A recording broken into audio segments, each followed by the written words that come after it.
The latest rage for kids is driving parents and entire neighborhoods crazy. The Lazlow Show. How much money have you saved up? And Smoking starring. Oh, yes, I got my pillows named after women. Big Wayne. I have a Britney after Britney Spears, and then I have a Linda after one of my good friend's wives. Who in this room has actually spoken with Paris Hilton? That would be me. Producer Reed Tucker. He has a damn number. I have her cell phone. Let's call it. No, I don't have it with me. What a great producer we have. Oh, cut somebody. Oh, yeah. The Lazlow Show. Without a doubt, that's a picture.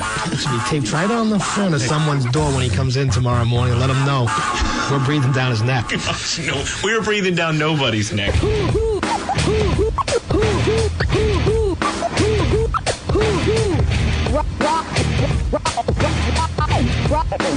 Rob, big,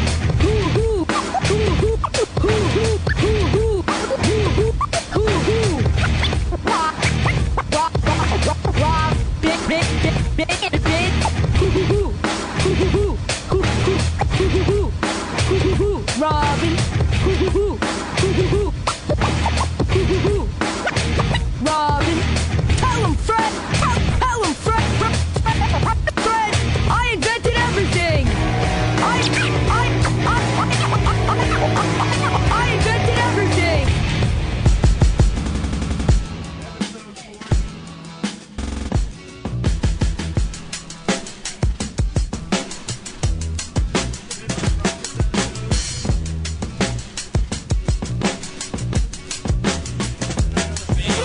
Ladies and gentlemen, how do you do? It's been a long time, but without further ado, the diabolical came to get the job done, cause I'm the Prince of Boogie and the master of fun. If you're ready to rock, I'm ready to get down. The Grand Groover here to prove a different sound. I gotta get funky for the Y2K.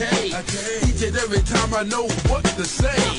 East, West, Midwest, and the dirty South. Always hear the way that I've been rocking the house. All the ladies and the 2 G's like Steve Arrington, you make me weak at the knees. I'm glad to be like here with y'all, cause play is play and ball is ball, so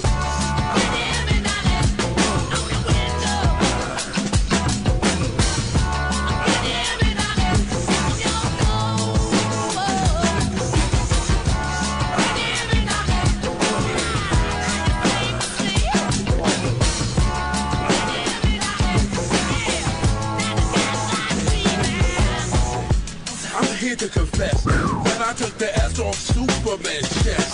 He got mad cause I felt Lois Lane's breath. I asked her could I touch him and she said yes. So I guess that I got the most. Lazlow Show, episode 40, the Midlife Crisis episode. Tonight on the show, Reed actually booked a guest. The most famous madam in America today, Kristin Davis, the woman who sent call girls to Elliot Spitzer, is on the show. Plus some girls that want to date Reed. Our Lazlow Show model photo shoot was a couple of weeks ago. More from that genius redneck that coined the phrase, Google that shit on YouTube. Plus, our first cartoon debuted. We've also got some audio of weird religious freaks in England. Some Japanese sex fetishes, where people have sex in the air. We talk about how Sam and Dave are cocksuckers for fucking the board up in the studio. Thanks, guys. Let's do a little bit of a mashup here. Perk up America with a mashup by G3RST. Does now.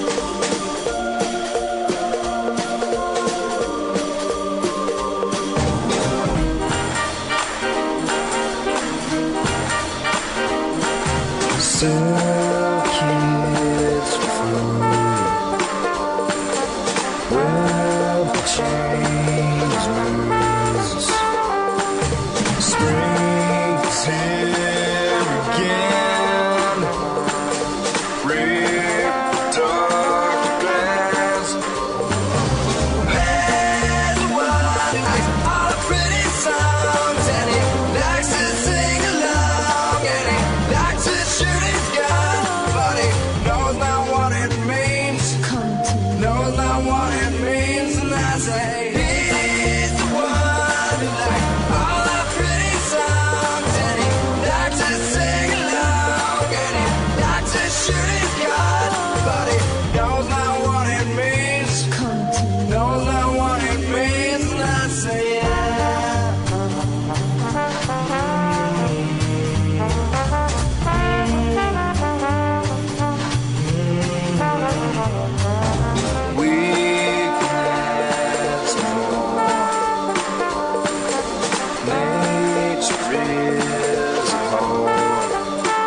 it means. Knows not what it means. And I say, he's the one who likes all our pretty songs. And he likes to sing along. And he likes to shoot his gun. But he knows not what it means. Knows not what it means. And I say,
This studio is busted.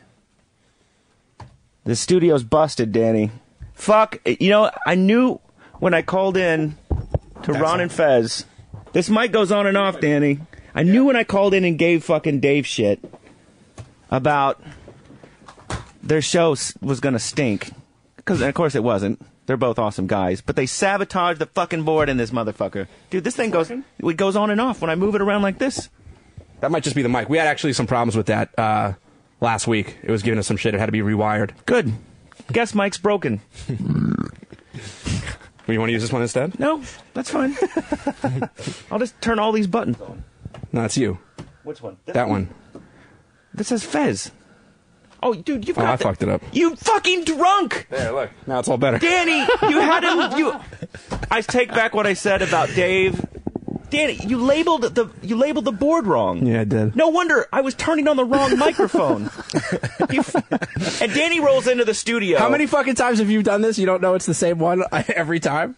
It's your job to label the fucking things. Danny rolls in the studio. He goes, I've had a hell of a day. He was late. He didn't meet us for dinner. And then he's like, I'm going to start drinking right away. So, and whose fault is that? Well, I always bring beers for the show. Okay, so he comes in here and he puts little Post-it notes about which little button that I got to hit to make the mics work. So then I start, I play the intro and I go start talking.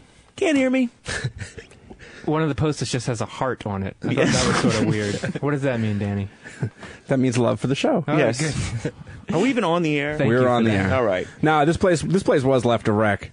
Yes, dude. And, there's pizza just sitting out there. Dude, I know. Smells like I just had to get off the street. I know, dude. I got off the elevator and I'm like, why does it smell like food? And I'm like, if I fucking if that's coming from our studio, I'm gonna be hella pissed off. And then, dude, the first thing I see when I walk in, 8 pizza boxes. Dude, and it's like somebody pretended to throw pizza away. Like if you have a full pizza and you don't want it, resting it on top of a garbage can does not consist of throwing it away. No. So there's like 3 fucking pizza boxes that are full and they're just resting on top of the garbage. I know. And every trash can in this joint has 800 bottles of beer coming out of it. What I like about it is you were already pointing the finger at people for sabotage. Yeah.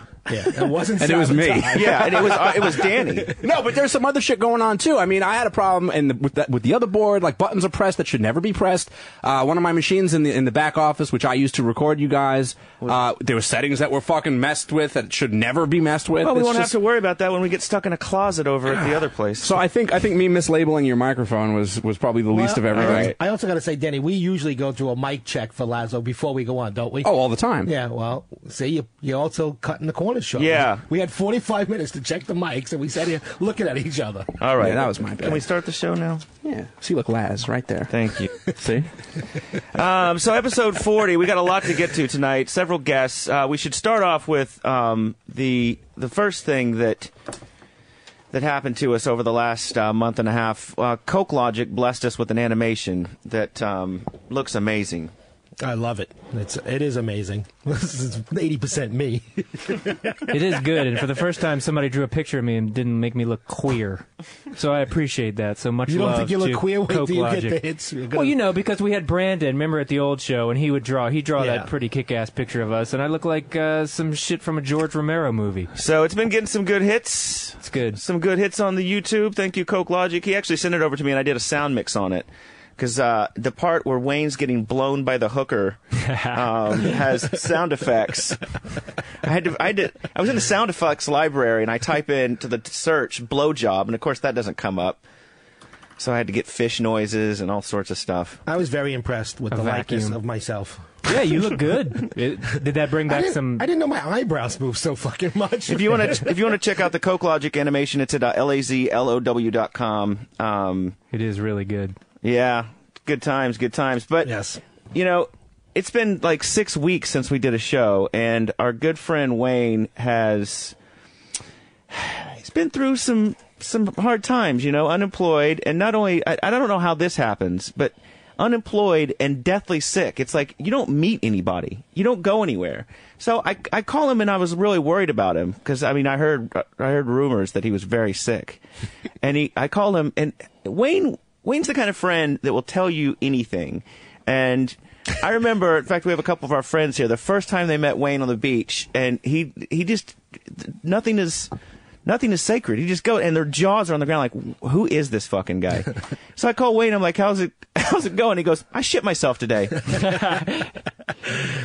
You live in an apartment. How do you not make it to the bathroom in time? And then he tells me about his bath. Yeah, I was under the weather for a long time, for 7 days. The first 3 days I was vomiting, and then the next 3 or 4 days I had the runs. I mean, just romantic moments with Big Wayne.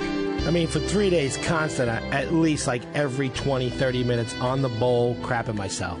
So after 2 or 3 days, you know, no shower, no nothing, you know, and I shit myself 3 times in shorts and sweatpants, and I would just take them off, you know, wipe my ass, and then put on clean stuff because I couldn't go to the shower. But I was just miserable. Excuse me, can we back up here a second?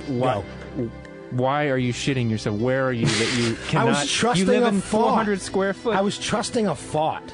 Do you understand what I'm saying? I was, you know, in trust that it was just gas and that the shit's passed, but it quite didn't pass. So finally, on like the 3rd day, I decided that, you know, maybe a nice bath and I'll feel better.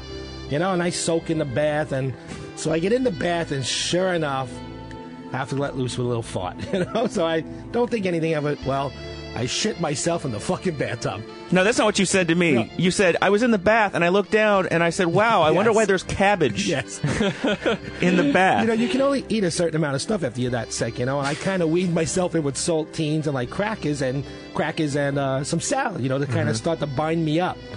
But it didn't exactly work, and yes, I remember telling Laz that I looked down, I seen a quarter-sized piece of cabbage floating around. So, Reed, I don't know if you ever remember when you shit yourself in the bath as a child, but typically that's the point where you get out of the bathtub. But you decided to sit there and just soak in your own. And soak till I was fucking done. Like a fucking Bugs Bunny cartoon in his own goddamn stew. And I probably got to say that I think at that particular moment I stood up in the shower.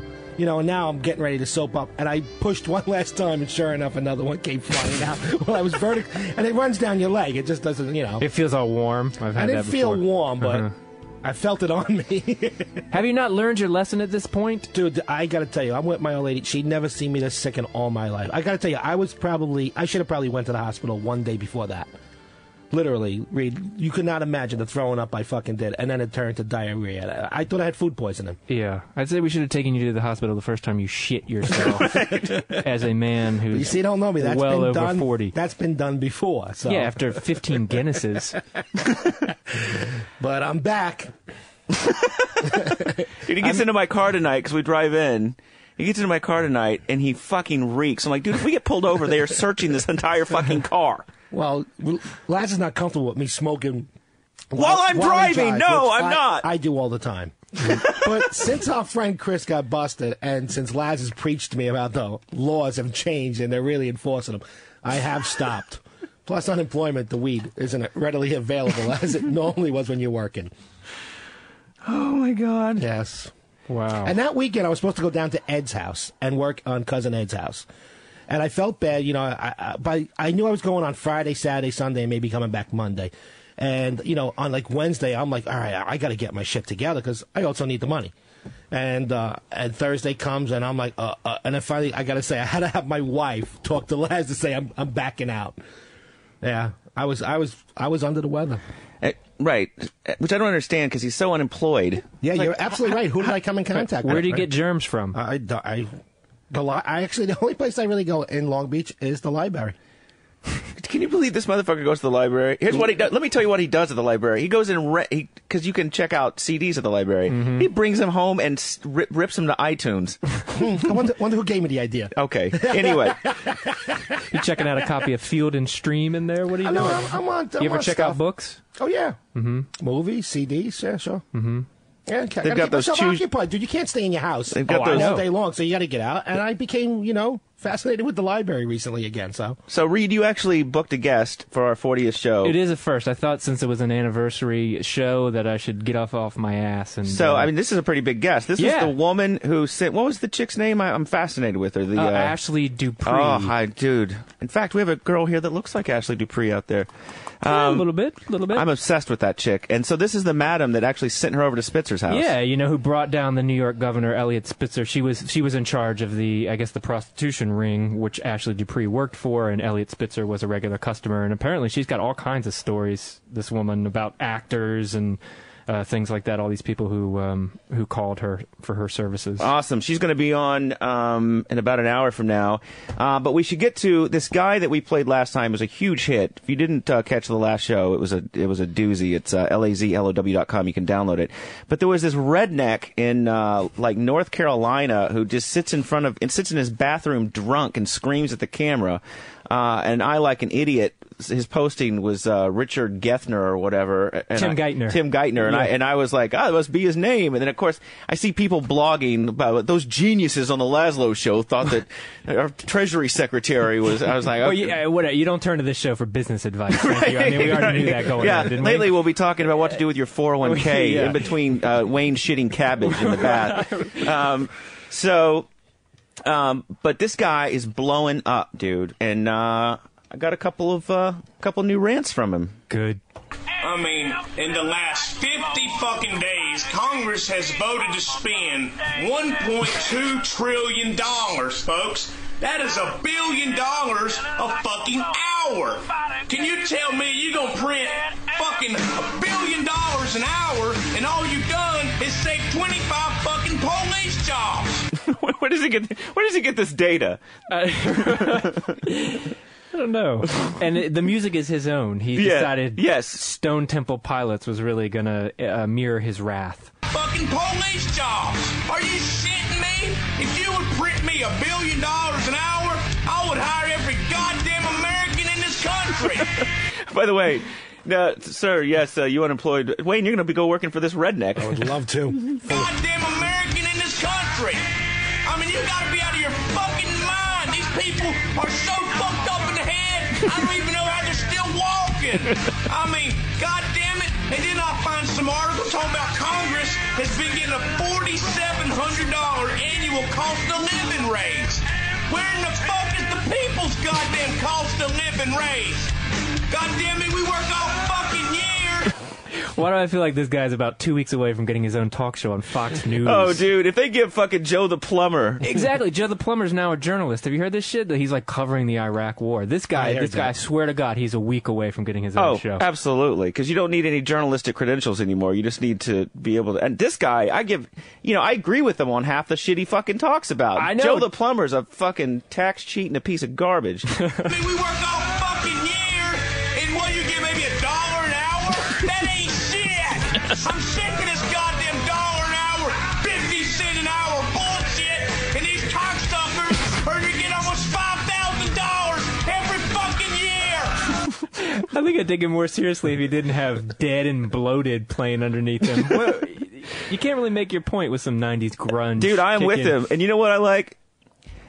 The Bush administration set back Southerners for decades. No, people are going to look down on anybody with a Southern accent for a long time because these fucking Texas Taliban nut jobs came in and fucking fucked this country good. Yeah. This guy can bring some credibility back to the Southern accent. You know what I mean? He's got some good fucking... Dude, listen to his politics about Israel. And you got goddamn... Everybody's goddamn tripping out. Why ain't the aid getting to Gaza? Why ain't the aid getting to Gaza? Who even gives a fuck about Gaza? You know? I wouldn't give a fuck if the aid didn't never go to Gaza, goddammit. We got people over here that need help, you crazy fuckers. You got Freddie fucking Mac saying they need 31 more goddamn billion. They done pissed away 50 fucking billion last year. I mean, who even gives a fuck about Gaza? I don't even give a fuck about Gaza. They're not going to benefit me none. None. You see? Especially when we done gave all the goddamn money to Israel to blow the piece of fucking shit up. Why didn't they just blow the whole goddamn thing up? So we don't have to give nobody shit. He does make a good point. Like, why are we sending these fools aid when we give Israel fucking F-16s to bomb these motherfuckers? Do you think this guy writes this and then what are you kidding? The grammar, never. What the fuck? He better not be writing this. If he is, it's amazing that he can repeat it and have such strength in what he's saying. This guy's a patriot, boy. Dude, he's the best, and he's got all of these up on. He's got his own YouTube channel. He is awesome, and his new shtick is he hates the Chinese because the Chinese have. Of course, he does. Right, and so he goes on this drunken tear. I'm sorry, he goes on this tear in his house with a baseball bat and sets the camera up and smashes everything he can find that says "Made in China" on it. Yeah, you know what else I found? Some goddamn Chinese fucking pottery. You see that shit? So you know what? You know what? Made in fucking Taiwan. You know what I think about Taiwan shit? You wanna know what I think about Taiwan shit? That was a baseball bat. That's what I think about the goddamn shit. This is in his kitchen, by the way. Look at that. Shit all over the goddamn place. I'm not even close to being done yet. I got more shit to break. Oh, I should also mention that in another video, he takes all of his, I believe he's reproduced. He takes all of his children's toys and builds a bonfire in the backyard. I was going to say, if he's going to smash everything in his house from China, he's got a long way to go, boy. Yeah, good luck. There's probably a car in the driveway. Yeah, exactly. He's out on the street and a Chinese woman walks by, belts her upside the head. Not even close to being done yet. I got more shit to break. Check this shit out. My goddamn telephone. That son of a bitch was made in China, too. You know how I feel about that shit? Watch this shit. I don't give a fuck about this shit. Chinese shit. Chinese shit? We don't want no Chinese shit. See that shit? Oh, this is a tough motherfucker here. He's throwing the phone up and hitting it with a baseball bat, and it's not busting fast enough for him. And guess where the camera you're recording all this on was made, sir? I thought the same thing. I was like, dude, that camera was not made. Not in Ohio by our union men and women, dude. Dude, the last piece of electronics America made was Zenith televisions. Yeah, exactly. We had one of those in the 70s. That shit was gone. This is a tough motherfucker here. It's done now. God damn it. And I'm just starting. I'm going to tear up some more shit. And don't forget, I'm coming to a neighborhood near you. And we're going to gather up your Chinese shit and destroy it. So I'm like, okay, it's a shtick, right? He's destroying some Chinese stuff around his house. It's a shtick. His next video, he is legitimately over at his neighbor's house. All right, I done made my way to the neighbor's house now, and I'm in his shed, and I'm gonna do my. Can you imagine his neighbor comes home and is like, they home? What are you doing there, Bob? I'm gonna beat all your Chinese shit. It's like, well, I kind of needed this shit in my shed, dude. To the neighbor's house now, and I'm in his shed, and I'm gonna tear up some of his Chinese shit for him. Check this shit out. See this? It's some Chinese shit. I found this in the damn shed. See that? And we just getting started. Check this out. I found some more Chinese pottery. Dude, this guy's got it in for Chinese pottery. He does. I love how he carries his own soundtrack around with him like he's in Saturday Night Fever. I didn't catch on to that. Rage Against the Machine. Oh, man, he's carrying a boombox around on his shoulder. He got a baseball bat in one hand. This guy rules, man. Joe in Vegas. This fucker on the show. You're on the Lazlow Show. You mean to tell me the last thing that was made in the United States was a Zenith television that's electronic? It's got to be, dude. Come on. It's horrible, man. I know, dude. A. Zenith TVs were shit. They were shit. There's a reason that we don't make televisions anymore. We got a major problem right now, and it's scary, man. It's really fucking scary. So you're saying we should make some televisions again? Is that what you're saying? We should make everything, Lazlow. Everything. We don't make anything. I'm with you, dude. We do make one thing, and that is weapons. The debt we take on the fucking books, it's ridiculous. And then we pay interest on the money we borrow. It's a never-ending story. The amount of money that we borrowed from China to finance the war is disgusting. They own our fucking assholes. They own us. It's disgusting. Special guest on the show, the gentleman that made these videos. His YouTube name is Wall Street Pro 2. And sir, we just listened to the video of you over at your neighbor's shed. Oh, okay, yeah. Yeah, that one there was pretty wild. Was your neighbor home? Yeah, well, yeah, actually, yeah, he didn't really mind. So it's just a bunch of bullshit in there anyway. You know what I'm saying? Which y'all could probably tell that if y'all seen it. Well, but so you went over to him and you said, "By the way, I've had a few drinks. I've got a boombox with Rage Against the Machine, and I'm gonna tear up some shit in your shed." Well, yeah, I mean, I had to smoke a joint with it, but other than that, it was all good. Yeah, he didn't mind. I do like in these videos, you're angry and you're screaming and wielding a baseball bat, but on your shirt, it says, "Pot makes me smile." Yeah, I picked that up there at Myrtle Beach when I went down there. So how did you get started with these things? And it sounds like YouTube has pulled some of them down. Is that true? Well, yeah, they shut down my first account. I guess some people had flagged it, and I had like three, I guess what you call suspensions or whatever, and 3 warnings or whatever, and then finally, yeah, they just completely shut it down. What, because you're destroying stuff in your own house and cursing?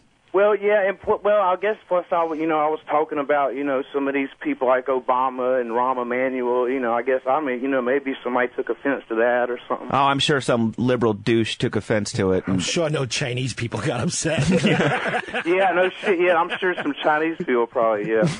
So you just opened up a new account and kept trucking. Yeah, well, yeah. I mean, because the subscribers kept piling on, so that basically kept me motivated, So I was like, well, hell, people are enjoying it, and it's kind of like therapy for me, Instead of me raging hell all the time at my girlfriend, or I can just kind of, focus it toward the computer where evidently they want to hear it, where she's sick of hearing it, Yeah. She's probably tired of black eyes as well. She's probably black ma. And so when we were just wondering, you were upset at all these Asian-made things. However, you didn't bust the camera that you were recording your video with. Right. Yeah, well, see, it's on my laptop, so I can't really bust that. Right. So now some of your new videos. Now, what's the biggest video that you've done? Because it's hard to tell when your YouTube account gets shut down. Because we had a video that was pulled it was up near 10,000 people. Yeah. But what was the most that you ever had people watch? It was the one that y'all were talking about, where the commode with legs, where I was talking shit about John Payne and Tim Geithner and how he had 35,000. I mean, that thing had it must have went viral or something, because it had 60,000 views before they shut it down. Wow. But that was pretty much the biggest one, I guess. And you have coined a whole new term. Google it on YouTube. Yeah, Google and mud pies and shit on YouTube. Yeah, I remember that. Did you hear our show when we talked about you? Yeah. Wow, we've got some reach, man. And has anyone approached you about doing a book or being on a cable show or anything like that? No, I don't think it's really gotten that far out there yet. We're gonna get you a book deal, dude. I'd be scared because some of the stuff I say, I don't know if these damn global elitists will send the black car envoy to my house. You know what I mean? Well, you got a baseball bat. You can protect yourself. Yeah, and you strike me as a guy that has firearms. No, I don't have no firearms. I don't. I'm a felon, so I can't really. So you can't even get vote down like that. Oh. I wish I could, because I tell you, here for long, people might be needing them, you know. Now, if we can go back to the felon thing, sir, who did you kill? No, it was mainly just, you know, breaking in and shit like that, you know. But it was when I was younger, you know, like I was like 14 and 16. Wow. You mean breaking into your neighbor's shed, stuff like that? No, I'm telling you, all I had to do was smoke a joint with him, and he was cool with that. You got him high. Yeah, until he sobered up and his whole shed was smashed. Yeah, no shit. Because I smacked the hell out of that fish, man. That fish was pretty good. Yeah, you missed it, dude. There was a mounted fish he beat the fuck out of. How could that mounted fish have been from China? I don't know. I think I just threw that in there. I think it was really from Atlanta or something. Stone Mountain Creek or some shit. So what are you? What's the new rant of the moment? What do you got for us? Talking about buying gold, or what's the deal? No, it's basically just, you know, more about this fucking corrupt ass government, you know, and you know, just basically. You know, the part that pisses me off is you know, they keep expanding, the government expanding. You know, and Congress has spent $1.2 trillion in the last 50 days. That's $1 billion an hour. Yeah, and I hear that you wanted, on that, we just played one of your videos, you want that money sent to you and you're going to hire everybody. Well, yeah, I mean, you know, fuck, if you're getting $1 billion an hour, hell, I mean, you know, why, and all we've created was the 25 police, I mean, that's the joke. I mean, you got tent cities popping up everywhere. You know, you're finally starting to see these tea parties, which is a real good thing, you know, because people need to get out and damn support that movement. Oh yeah, tea parties. I had one with a 5-year-old today. What are you talking about? No, you haven't seen that? The tea parties? No, I think the last one I heard about was in Boston. All around the country, people are, you know, they're even having it on Fox News now that there's a Democrat in there. The damn Fox News is reporting like some truthful shit now, whereas before when Bush was in there, you know. I will agree with you there. Yeah. But yeah, I'll tell you, yeah, tea parties are popping up. People are getting pissed, and, you know, and that's what we got to put the fear in these people. I mean, you know, they basically they think they're fucking royalty or some shit, and we're like goddamn animals. I mean, you know, I don't even understand how they even get voted in there. And we need to set a term on how long they can be in the Congress and Senate. I mean, because once they get in there, it seems like they're in there for a whole fucking life. I mean, I've seen fuckers in there that could barely walk. You know what I mean? No, I mean, shit. That's true. Old Ted Kennedy Puddinhead was having seizures during the inauguration dinner. Yeah. Fucking brain cancer and shit. I mean, you know, these people are outdated. Yes, I do agree. I agree, too. They get entrenched in there. And before we let you go, you recommend people buy gold. So what, are you just going to stick a gold brick or some ingots under your mattress? Well, I mean, really, I mean, the only reason I mentioned that was because the chart, ever since, like, say, last November, you know, and it took me a while. I was just kind of, and I was actually a little bit late on the deal, to be quite honest with you, but I believe it's just consolidating in here. It's going to make another run. I mean, they keep printing all this money. We're going to have runaway inflation with these damn, you know, $3.6 billion deficit next year. Or that, you know, that spending bill. I mean, you know, these people are printing off money like it ain't shit. I mean, you know, hell, I mean, fuck. Are you gonna buy a gold brick? Nah, well, basically, I just mean gold, basically, you know, because like to barter with, you know, for food or whatever. You know, I mean, basically, silver might be something better, you know, because it's, you know, it's cheaper or whatever. So now, are you prepared for the apocalypse, sir? Well, yeah, I mean, yeah, I mean, you know, it's starting to get that way. I got like a couple 100-pound bags of rice and beans and shit.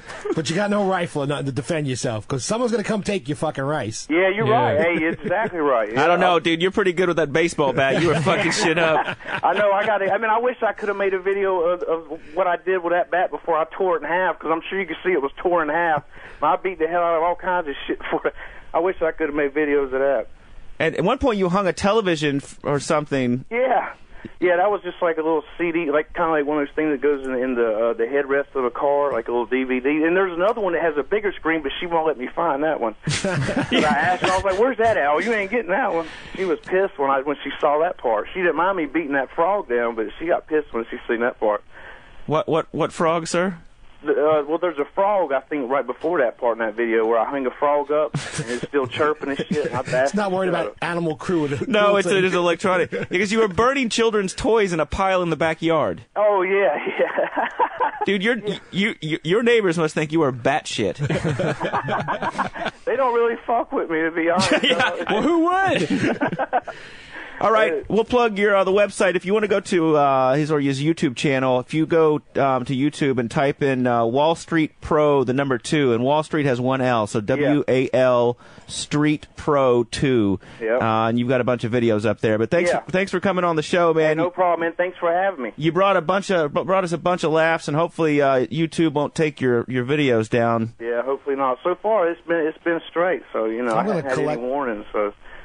So far, it's all good. I'm going to collect all the Chinese shit I got in my house and send it to you. Yeah, hey, send it to me. Hey, we'll damn sure. What I really want is some of those plates that has Obama's face on it. Oh, boy. Those plates. I want to bust up some of those. Dude, if you do that, the Secret Service will be in your shit. You go for it. You go for it. Oh, shit. All right. Well, hey, you guys have a great weekend, man. I appreciate you having me on there. All right, man. Take care. You do the same. Bye. Bye-bye. Dude, his poor girlfriend. She had to hide all the valuable shit around unless he busted up. Where's my Lexus? If he admitted doing the frog, there ain't no way she's coming home with a cat. Well, it was an electronic. It was electronic frog. All right. He said, dude, it's not an animal cruelty video. And I've told you twice that it was electronic. Right. Real frogs don't come from China in this country. Right, exactly. No, except the ones that stow away on freighters and then get into our ponds and kill all the fish. That's true. What was that one fish that crawls from pond to pond on land? Man. They always have some crazy name. They've got some fucked up animals in Asia, dude. Dude, no. And you ever get on the subway and they've got that poster warning about this Asian longhorn beetle is killing everything in its path? It's wiping out entire forests. I know, dude. How was it? It was evidently content when it was over there. Yeah. And then it comes over here and just I'm in America now. I'm gonna start fucking everything up. Exactly. We need to unleash this dude with his baseball bat on that shit. I'm gonna tell you something about the Asian longhorn beetle. I'll fuck it up. I'll fuck it up. Come in here. It done burrowed a hole in my tree.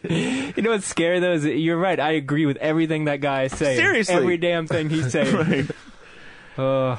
We should do a quick break. We've got a bunch of stuff coming up. Obviously, the Madam Kristin Davis is going to be here in about 20 minutes. We got Matt the Marine in the other room. Remember Matt the Marine? Yeah, sure. Might say hello to him. I've got a bunch of other audio to get to. Speaking of Asians, this weird Asian sex fetish that came along that really freaked me out. Also, Jim Cramer, who Reed really loves. Who loves that guy? Nobody loves that guy. What a piece of garbage. We've got some audio of him getting his ass handed to him. And also a compilation of things that people have seen Jesus in. This is The Lazlow Show. Saturday Night Virus.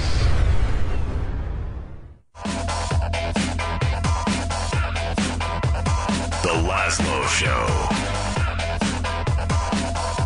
People coming in here saying stuff. Lazlow Show, episode 40. Midlife crisis episode. A lot of people in the studio drinking. Where's your Guinnesses, dude? I didn't have any yet. Dude, you got to start drinking. Oh, I got to start drinking. Yeah, I don't... dude, I spend $50 on beer every show. You know I'm a fucking pothead. Okay? Supply me with some fucking pot. Yeah, it's sad. He was reduced to drinking sake at dinner. That's when he never drinks before. He does. I'm saying Wayne was. I know, but I wanted a little something. I'm going to have a beer. I just haven't had time to go to the fridge lately, and I went to the men's room. The website, lazlow.com. Reed, I was just on the road for 2 weeks. Did a little tour, media tour, different city every day. Hitting morning shows in every city. It was good times, good times. Oh, he only does Guinness in the can, sir. That's fine. What? We got him in the can. Yeah, he's a can kind of guy. What, you need an opener? Yeah, I need an opener. Thank you, though, sir. Calling an intern, sir. Exactly. But, yeah, so, Grand Theft Auto 4 The Lost and Damned came out. It's the downloadable mission pack game. Sold a million. It has done very well. It's the highest-selling Microsoft download in history. Wow. And it's a whole new game set inside the GTA 4 world with new characters, new missions. And so I was doing this media tour showing it to...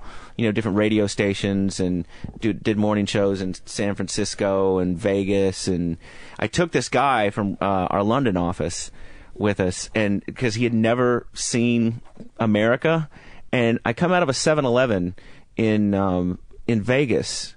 And he's like, what the fuck is that? And I was like, that's a big gulp. And he's like, what the fuck is a big gulp? And I was like, this ain't even the biggest one. This is only the 44-ounce one.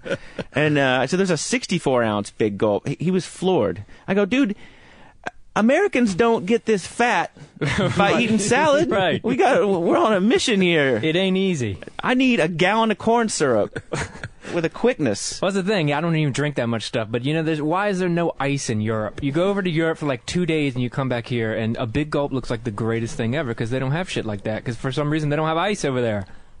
Yeah, it's true. Why not? It was fucked up. But so I was in Vegas, you know, and they've got that roller coaster at the New York. Oh, I love that thing. Yeah, it was good times. But I was in line with this fat metalhead dude that was behind us, and he's calling his buddy, dude, I've been fucking drinking all day. And he's like, and, you know people are on their mobile phone, they can't really tell how loud they're being. Yeah. He's like, and we smoked some pot 10 minutes ago. I'm really fucking high. He's like screaming this to the whole fucking thing. So we're about to get on the fucking roller coaster, and they pause. Who's vibrating? That's me. Yeah. Maybe you stop it? Didn't. It's stopped. Everyone. So we're is our guest here? Maybe she didn't get your message. Hey, send one of the fools down there for the guest. So I'm waiting to get on the fucking roller coaster, and they won't let us get on. And they bring this fat woman out and wedge her into one of the seats. But the safety harness, she's so fat, she's got such a big fat head, the safety harness won't come down and lock. So now she's stuck in this motherfucking thing, and we're all standing there drunk wanting to get on the fucking roller coaster. They pry her ass out, saying you can't ride this because you're too fat. And then what happened? Everybody laughed at her. It was so fucking uncomfortable. How long until she files a lawsuit? That's the kind of shit that people sue for. That's the thing. America needs a roller coaster for fat people. It really does. Fat people deserve roller coasters as well. Dude, well, have you ever sat next to a fat person on a roller coaster? When they have that one bar and they pull it down, and when it reaches their waist, there's still like 1.5 feet between you and your waist, and so you're sliding all around like hanging on for dear life. Yeah, but how about when you're on a fucking plane and they ask for the seatbelt extender? Oh, Jesus. I've never seen that. Oh, this was the best. Dude, I've seen a double seatbelt extender. Oh, yeah. Yeah. Did they pay for 2 seats? No, that's the worst part. That's the thing, and they want to put the armrest up. It's like, nah, dude, you're not putting the armrest up. Dude, in Coach, there's no armrest. Like, just it's like, come on. Oh, yeah, there is. I don't know. Yeah. Did somebody go downstairs to get our guest? My wife's stomach. So did you get to ride the roller coaster or no? I did. And the best bit was this guy from London, from Rockstar London, Hugh. He's afraid of heights, but I got him drunk and then got him on the roller coaster. He was having a panic attack on, when it's doing that. Yeah. He started freaking the fuck out. And the fat metalhead in the back started screaming, yeah! And so I scream out, Dockin! He goes, fuck yeah! And I just start yelling out metal bands, Winger! Nice. Yeah, it was a good time. Then I went over to London. I was on the BBC. Interviewed. Oh, shit. Dude, you can't say retard on the BBC. You also cannot say the word crap. You have to say rubbish. I mean, every time I said something, they would, excuse me, Lazlow, you can't say that. It was insane.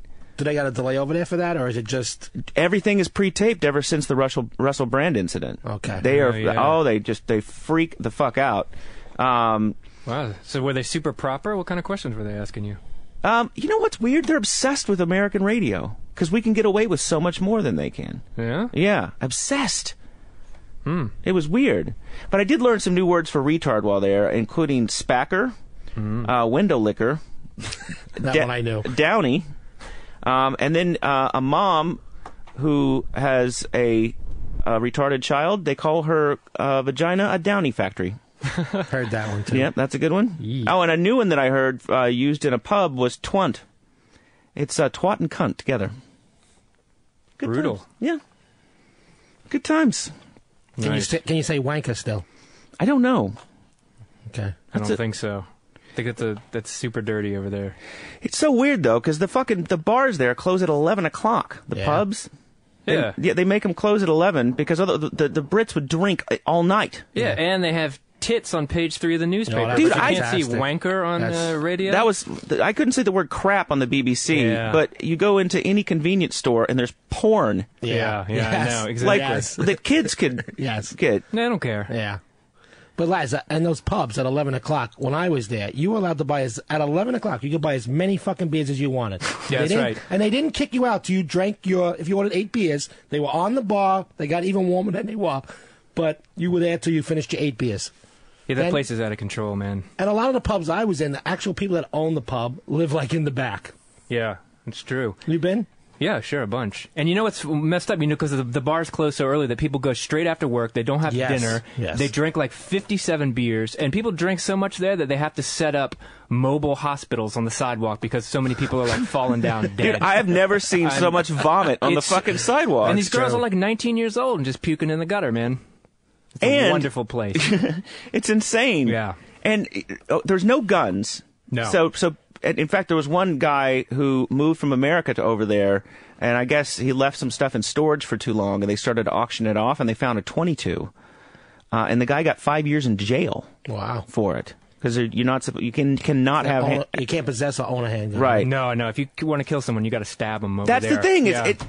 And people told me don't. I was in sort of like Piccadilly Circus, which is their Times Square. Right. Mm-hmm. People were like, the cab driver's like, oh, you don't want to be walking around here at 2 o'clock in the morning. And I'm like, what are you talking about, dude? And he's like, stabbings. Like nobody has guns, but everybody's flashing a blade, like it's a fucking 1970s movie. It's like West Side Story. Up Seriously. In there. Yeah. It really freaked me out. Yeah. Good times though. And when I went to Vegas, I went back to the gun store. You did. I shot I've now been there 3 times. This time because I had to take the guy from England because he'd never shot a gun. He was so excited. I set him up with a chain-fed M60. It was awesome. And then it's one pull of the trigger though, and all your bullets are gone. It's like $50 in 10 seconds. Yeah, it's like me in bed. Nice. But I always wanted to shoot a Desert Eagle. Which is like the big 50 caliber handgun. Yeah. And I shot it with one hand, and I sprained my wrist. It was the most powerful. You're not supposed to do that. What? Why not? Because you could really hurt yourself with that. Yeah. Well, but the big redneck guy at the gun store is like, hey, you want to be a real man? Exactly. Shoot it with one fucking hand. You could actually fuck the gun up too, because it could jam, and it could actually damage the gun if you don't brace yourself correctly. All I know is it knocked me on my ass. Those things are so loud too, man. Even though you have the ear covers, the things are so loud. Well, I brought my own hearing protection and then put theirs on top of it because last time, shit. Well, dude, I know, yeah, it's terrible. those earmuff thing or whatever they give you, they do nothing. No, they don't. But the question is, which target did you choose? Because they have a whole bunch. They have a whole wall of things that you can shoot at, including a suicide bomber. I remember, right, Lazlow? And a suicide bomber, and then a black gentleman, right? And then a woman is one of them too. And then a black gentleman raping a woman, yeah. And you have to shoot. Yeah, you have to shoot the black dude, but not the woman. It's pretty awesome. And of course, there's the obligatory Bin Laden. Yeah. And I remember the first time I went to that place, they had a full-size map of Iraq on the wall with pins in it that represented different deployments. They were tracking like troop movements. I was like, these guys are fucking hardcore. And they had a sticker outside last November that said, or no, it's October, said above the trash can said, if you vote for Obama, you might as well put your gun in here. I'll dig that up in a bit and give it to you. Maybe we should do a break. We've got Kristin Davis here. Yeah. This is, I'm pretty excited about this. Mostly excited because Reed booked a guest. Thought I'd do something special for the 40th. You said that before, but could you imagine if you applied yourself on show number 1, where we'd be today? You weren't around on show number 1. I may not even be here at all if you didn't not produce guests of shows 1 to 5. Now you're here because Alex works for a major sports team. Oh yeah, and he cracked the mic on the first show, and they called him on his cell phone and said, "You are not going to be on this show." And I was like, "Who do we get?" And then I was like, what an idiot I am. Why didn't I call Wayne? And then after Wayne's first show, Reed threatened to quit. I wonder why. So true. I was thinking about this last week, Reed, as you looked me stone cold in the face and you said, this is not the kind of radio show I want to do. I remember you telling me that. Oops. Yeah, I wasn't. Sorry. It was, you know what it was, dude? You really unleashed on that albino. Yes, I did unleash, but it was for the comedy of the show. And what did he say? The questions I asked him, I didn't hold back. He answered. It's people like you that walk around and just talk about him behind his back. I saw recently, speaking of albinos, that there's a huge thing in Africa that if you have an albino baby, you have to hide it because people will chop it to pieces, and it's good luck if you have a piece of an albino person. Like a finger or a leg. I was like, no wonder 25% of these motherfuckers have AIDS. Yes. Chopping up albinos? I run when I see an albino. I'm like, no pigment. Their crazy hamster eyes. I wonder if we have any albino listeners. I'm sure. Probably. 866-969-1969 if you're an albino. 866-969-1969. This is the Lazlow Show, the website, lazlow.com. Every show we do, we post it up on the website for a while, so you can go back. I think there's like 3 or 4 up there right now. But coming up next, we will have Kristin Davis. This is the Lazlow Show. Saturday Night Virus.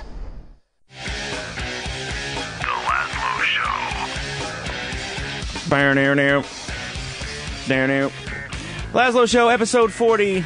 We call it the Midlife Crisis episode, though Reed and I are not 40.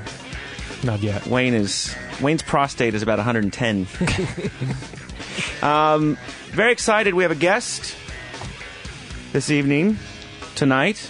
It's kind of newsworthy. It is newsworthy. That's a first for us. And we've actually booked a female, which is nice. Also a first for us. Because normally it's just us and our creepy comedian friends. Sounds boring. We need some chicks. We try. Nobody will come on. You're the first. We did have 2 chicks in bikinis that wrestled, and not like fake wrestled, like really sort of beat each other up, which was pretty... Did the bikinis come off? Yes, they did, and somebody who doesn't know how to operate a digital camera took a picture of the lovely woman's nether regions, and it came out all blurred and fucked. Yes. You're fired. That's it. As Donald Trump would say. How do you miss that shot? So there was an article about you in, was it Penthouse? Sure. There's a great article in Penthouse. It's beautiful. And, you know, I was concerned because this picture, you look amazing. And I was like, I wonder what she's going to look like in real life. Amazing. Yes! She's fantastic. Well, we should say who she is. I'm sorry. I'm just sort of stunned. She's not wearing much. Kristin Davis, you worked in the New York area here as a madam. I did. And you've had very famous clients over the years. Sure. Heads of state, kings, princes, governors, current governors. See, I always wonder that if you're a king, why are you? Don't you have all women around you all the time? You need bitches if you're a king. I know. Well, that's true. These particular kings, I think, have multiple wives, so maybe that gets boring and they want something else. Is that right? That is. That's crazy. Plus, you come to another country, and it's like, ooh, American girls. So, when you were in California for a while. Now, but you didn't operate out there with your own business, did you? I did. I operated in L.A. and San Francisco. Wow. And so you thought, well, it's time. Did the heat come on and you needed to move to New York, or? No, the money's in New York. I mean, it was in New York. Maybe not so much now after Madoff. Nobody has money, but yeah, I bet you the prostitution business has gone down. Like the high-end prostitution business, guys can't afford it. It may have decreased, but I mean, it's not the type of business where you suffer really in a recession. You get taken out of business, you don't go out of business. There's a difference. But your most famous client was Governor Elliot Spitzer, right? That's been known. Mm-hmm. Yeah, right, exactly. So that's how people have heard about you in the news. It was a damn shame. He railed against Grand Theft Auto games because they had prostitutes in them. Yeah, it's always those guys. It's always the biggest hypocrites out there, man. It's always the guy who's head of the biggest Christian organization that's like off smoking meth with a boy toy. Thanks a lot, Rush Limbaugh, who has a garage full of OxyContin, bastard. I hate those hypocritical bastards. I know. David Vitter in Louisiana. Right? Second Family. I mean, what are you thinking? Exactly. Now, so your phone was tapped, correct? I think everything in my life was tapped. That's so creepy. All of my girls ratted me out. Bitches. Yeah, bitches, because in our country it's very interesting. You have two types of grand jury indictments. One is done when you're charged with a crime, and then you actually get to go be a part of your grand jury and actually have some sort of defense, and then they can indict you in secret. And you have no idea what they know about you or have on you, and that's how I was arrested. I'd already been proven guilty by a grand jury of my peers, and I was arrested already being indicted, which is much more difficult to get out of. So weird. But you have your choice. You take your plea agreement, you take it to trial. If you take your plea, you will never know who did what against you. You'll never know what evidence you have. And so that's what happened to you. Mm-hmm. So you don't know. Not a clue. I mean, seeing that the people closest to me were not arrested, and traditionally in cases like that, they are. Right. I mean, it doesn't, I don't have to be a brain surgeon to figure out who was in on it and who wasn't. And you have a book out. It's called The Manhattan Madam: Sex, Drugs, Scandal, and Greed Inside America's Most Successful Prostitution Ring. So you did have the most successful prostitution ring? Sure. I mean, there are 10,000 plus clients. These are the who's who of the entertainment world, of the business world, of the political world. Yeah. How do you recruit a new woman to become a lady of the night? I mean, what do you say to her? Do you It's easy. It's just like picking up it's easy for me because I'm not threatening. So it's like picking up a chick at a bar. I just wait for the opportune time. I scope her out. I make sure she looks like somebody I want to talk to once I'm interested. I do the same thing, but when I get to the part do you want to fuck for money and give half to me, they always go, throw a drink in my face. Well, no woman likes to work for men, number one. So you already kind of thrown yourself out of that arena. But I don't go quite like that. I say, so what do you do for work? I'm a model, I'm an actress, blah, blah, blah. I just moved here from Kansas, Arkansas, and I'm like, how's that going for you? Oh, not so well, New York is expensive. That's your key right there. Ding, ding, ding. Sure, would you like to make extra money? I can make you $10,000 a week. I'm ready. Pretty much no one says no, because I'm not threatening. I'm not much older than them. I'm attractive. I go with attractive women, so they think, wow, like these girls are living the high life. I want to live the high life too. $10,000 a week some of them are making. Sometimes some of them make that a night. Wow. So how do you decide how much they make a night? Is it how hot they are, how good they are? How do you decide? Sort of twofold. Certain girls, have set price ranges based on looks, appearance. Education is also important. Education? Of course. I mean, some of the clients want to talk. If you're a politician, you might want to talk to them. You got any PhDs? I had a few. That's crazy. You think you get a PhD, you don't have to sell your booty? You would think, yeah. And Elliot Spitzer didn't want to talk. He wanted to strangle the girl. That's what I read. Are you serious? That's what I read. Is that true, it drives me crazy that our government spends so much money on this kind of shit. Victimless crimes. It's just I don't get it. And do you know my bail? My initial bail, they asked for the same amount as Madoff, $10 million. For promoting prostitution. That guy fucked kindergartens, old Jewish people. I know. Half of America is broke. Where did that fool take his money?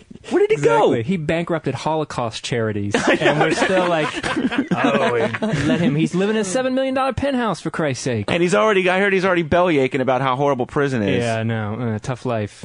Speaking of, Yeah, he's been there 2 days. I was there for 4 months. You were in Rikers. I was in. Did you ever make a shank?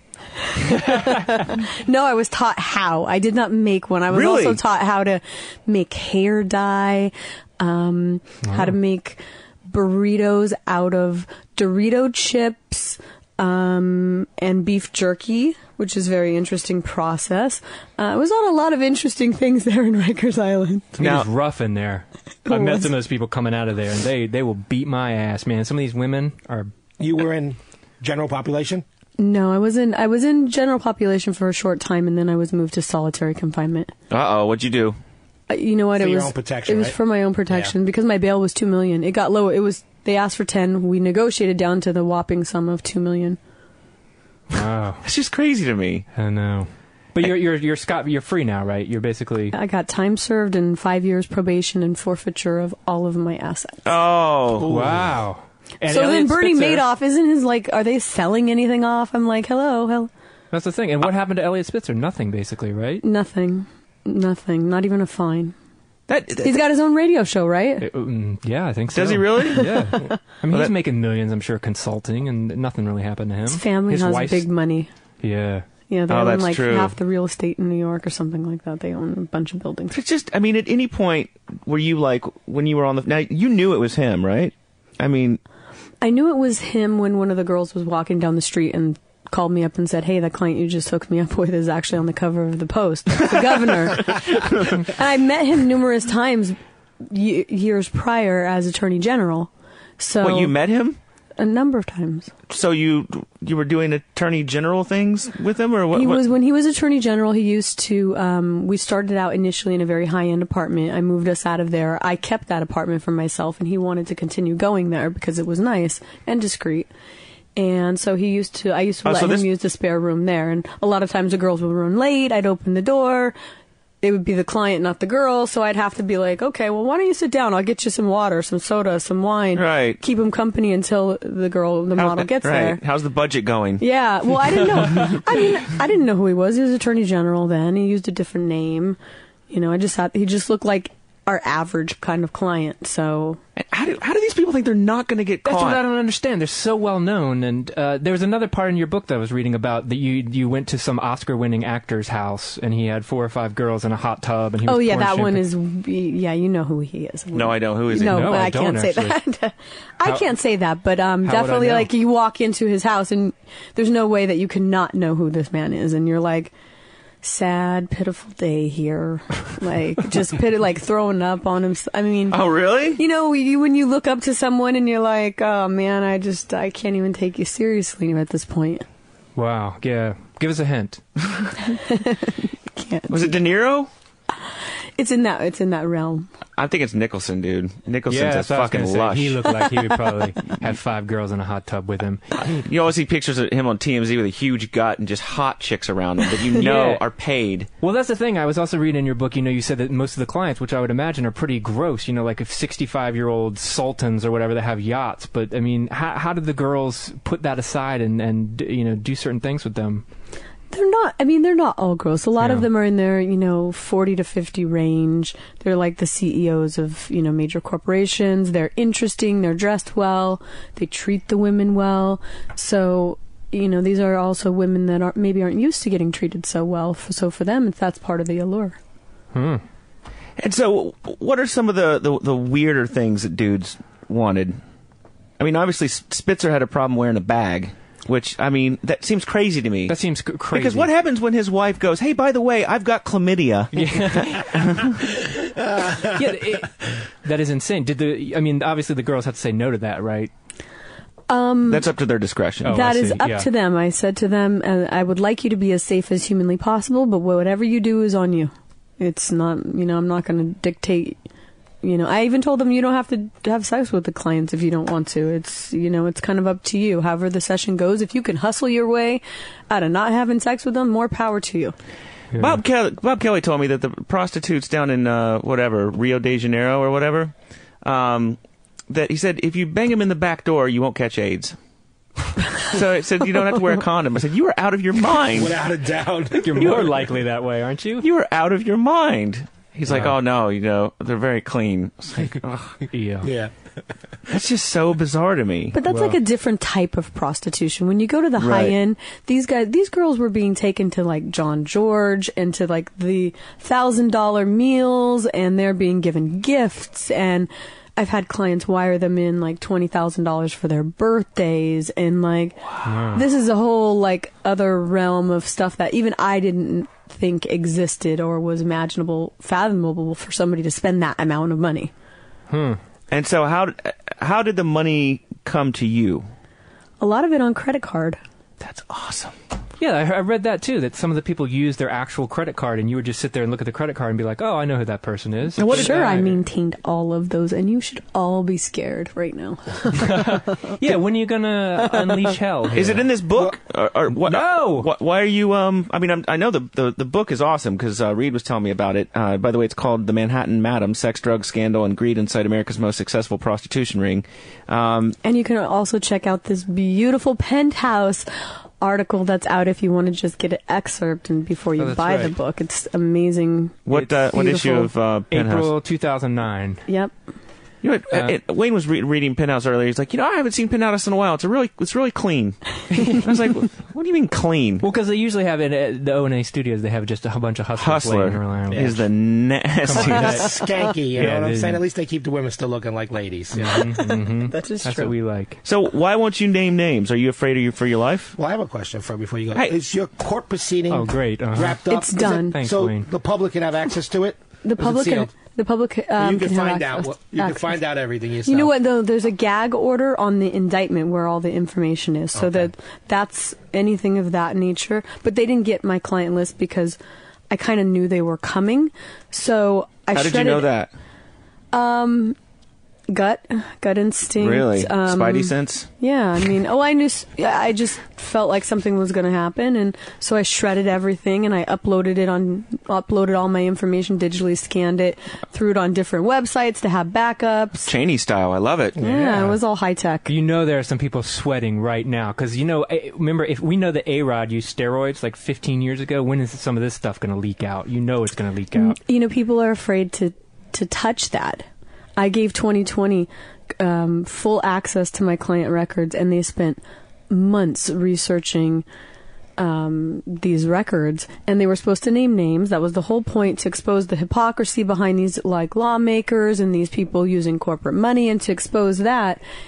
And 2 days before the 2020 issue airs, they're like, we're not naming any names now. Wow, it must be a serious list, because somebody at the corporate level was like... Some threatening. Somebody said, if we do this article, if we do this piece, they will come in here and fucking shut our licenses. They'll find a way to fuck us. But if you have credit card receipts, wouldn't that be proof enough? I mean, that's not even your... That's true, but it's still a matter of...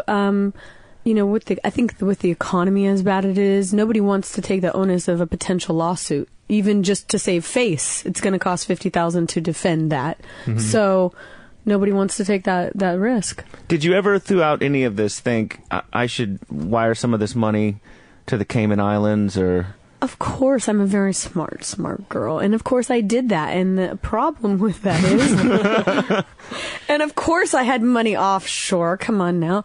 People are like, how did you not hide your money? And I'm like, look, when they're investigating you for a year, I don't care if you buried your money in your grandmother's backyard. I don't care what you did. If you put it in stuffed animals, they know where your money is. And even if they can't touch it, which... to all you criminals out there, you can have money offshore and they cannot touch it. However, when you go to jail, they can basically make one of the requirements of your bail to turn over that money. Oh, wow. Sneaky. So they knew about the accounts. They could not touch them. They could not, they didn't exactly know how much was in there, but they were well aware, because of course you have to, you can't just go over to the Cayman Islands with like 2 suitcases now because of, customs laws. You can only bring 10,000 in. You have to wire transfer it out, write a check. So there's a paper trail. So they know that there's some sort of offshore account. They've tried to get it. They can't. They took all my safety deposit boxes. Every place I had money hidden, they had gotten it already except for that, and they wanted that money. What assholes? So they gave me bastards. 10 days after I got out on $400,000 bail to turn that over. So they're all up in your fucking grill about this shit. But meanwhile, a bunch of jack-offs in suits in Wall Street are fucking us blind. And they're like, let them. This woman over here is making men happy. Exactly. That's very true. Oh, man. Female clients? You had... We had a few couples, a lot of couples calls. Because, I read in your book that said you had a lot of top models and actresses who worked for you. Sure, big names. Really? Big top names. Models, like well-known models. Dolce & Gabbana, Buffalo Jeans, Victoria's Secrets. How much would I have to pay to get a Victoria's Secret model? How long do you want her for? 6 minutes. Okay, well, you'd have to. Depends on the girl. Could be 2,000 for the hour. Okay. And it could be that I tell you she has a 4-hour minimum at 2,000 an hour. So the minimum that she'll go out for is 8,000. If you only want to keep her for 6 minutes, go right ahead. But you still got to pay $8,000. Does the act depict how much you pay? No, it's time. It's time. So basically, Wow. I give you the $10,000. It's whatever I want. That's correct. Victoria's That's why Secret it's models. $10,000, dude. Is that what you say? Whatever you want, like. All 3 holes, all 3 entries. I'm going to be blunt. Well, she would probably have her own take on that, and So that's up to her. yeah. So why are they doing that if they're already rich, I would assume, Victoria's Secret models? Well, I mean, let's say you just did a Dolce & Gabbana, Revlon hair, whatever. You just did a campaign. You made $60,000. After agent fees and taxes, you're down to $38,000. And you live in a $6,000 a month New York apartment, and you do $6,000 a month at least of cocaine, and you buy another $6,000 a month of, maybe on the low end, bags and shoes and clothes. So you basically made enough money to support yourself for 2 months. But you can work for me and make $30,000 in 4 days. So why wouldn't you work for me 4 days out of the month, supplement your income? Yes, I like that. I do. So when cash under the table. So you were making hundreds of thousands of dollars, if not millions a year. Millions of dollars a year. Millions of dollars a year. Now, And I pay taxes. I'd like to throw that out there. I Did you? pay taxes. You pay taxes on it. I 1099 the girls. What did you say? I 1099 that you these did? fools, and they were complaining. That's why I didn't get any. That's why, my charges weren't like tax evasion or any of these different Right. things. That's why it's so appalling that like a Madoff and Sam Israel and all these people, I'm like in the same category as them. It's ridiculous. Well, what did you say? What did you say on your tax return that you were doing? What was your business? It was Davis Investments, so it was an investment firm. I figured investing in fun. I mean, come on now. Well, would it be legal to rent the girls out for their time if they're not having sex with the guys? Is that legal? It is legal, but the thing is, it's hard to police. So if they did something, and even if you weren't aware of it, you're still liable. So it's such a gray area that when the people in power decide that they want you, they're going to get you regardless. I would just be so creeped out about the phone taps and stuff. I mean, because who knows what you were...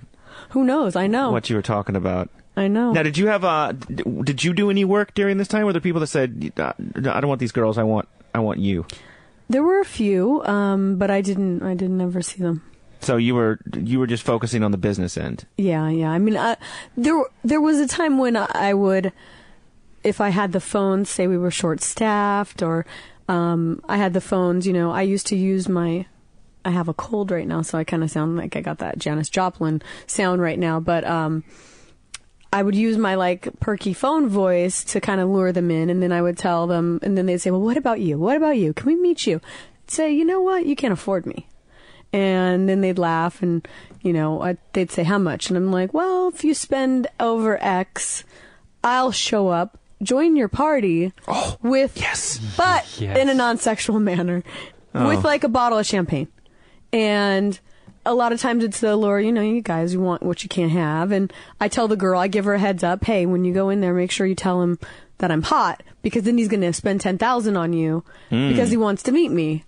And so each hour he's extending the time until he reaches that mark. And then he's like, okay, can you come over? And I'm sure, I'll come over. And by that time he's already done. Okay. He's been done. It's been 5 hours, 6 hours.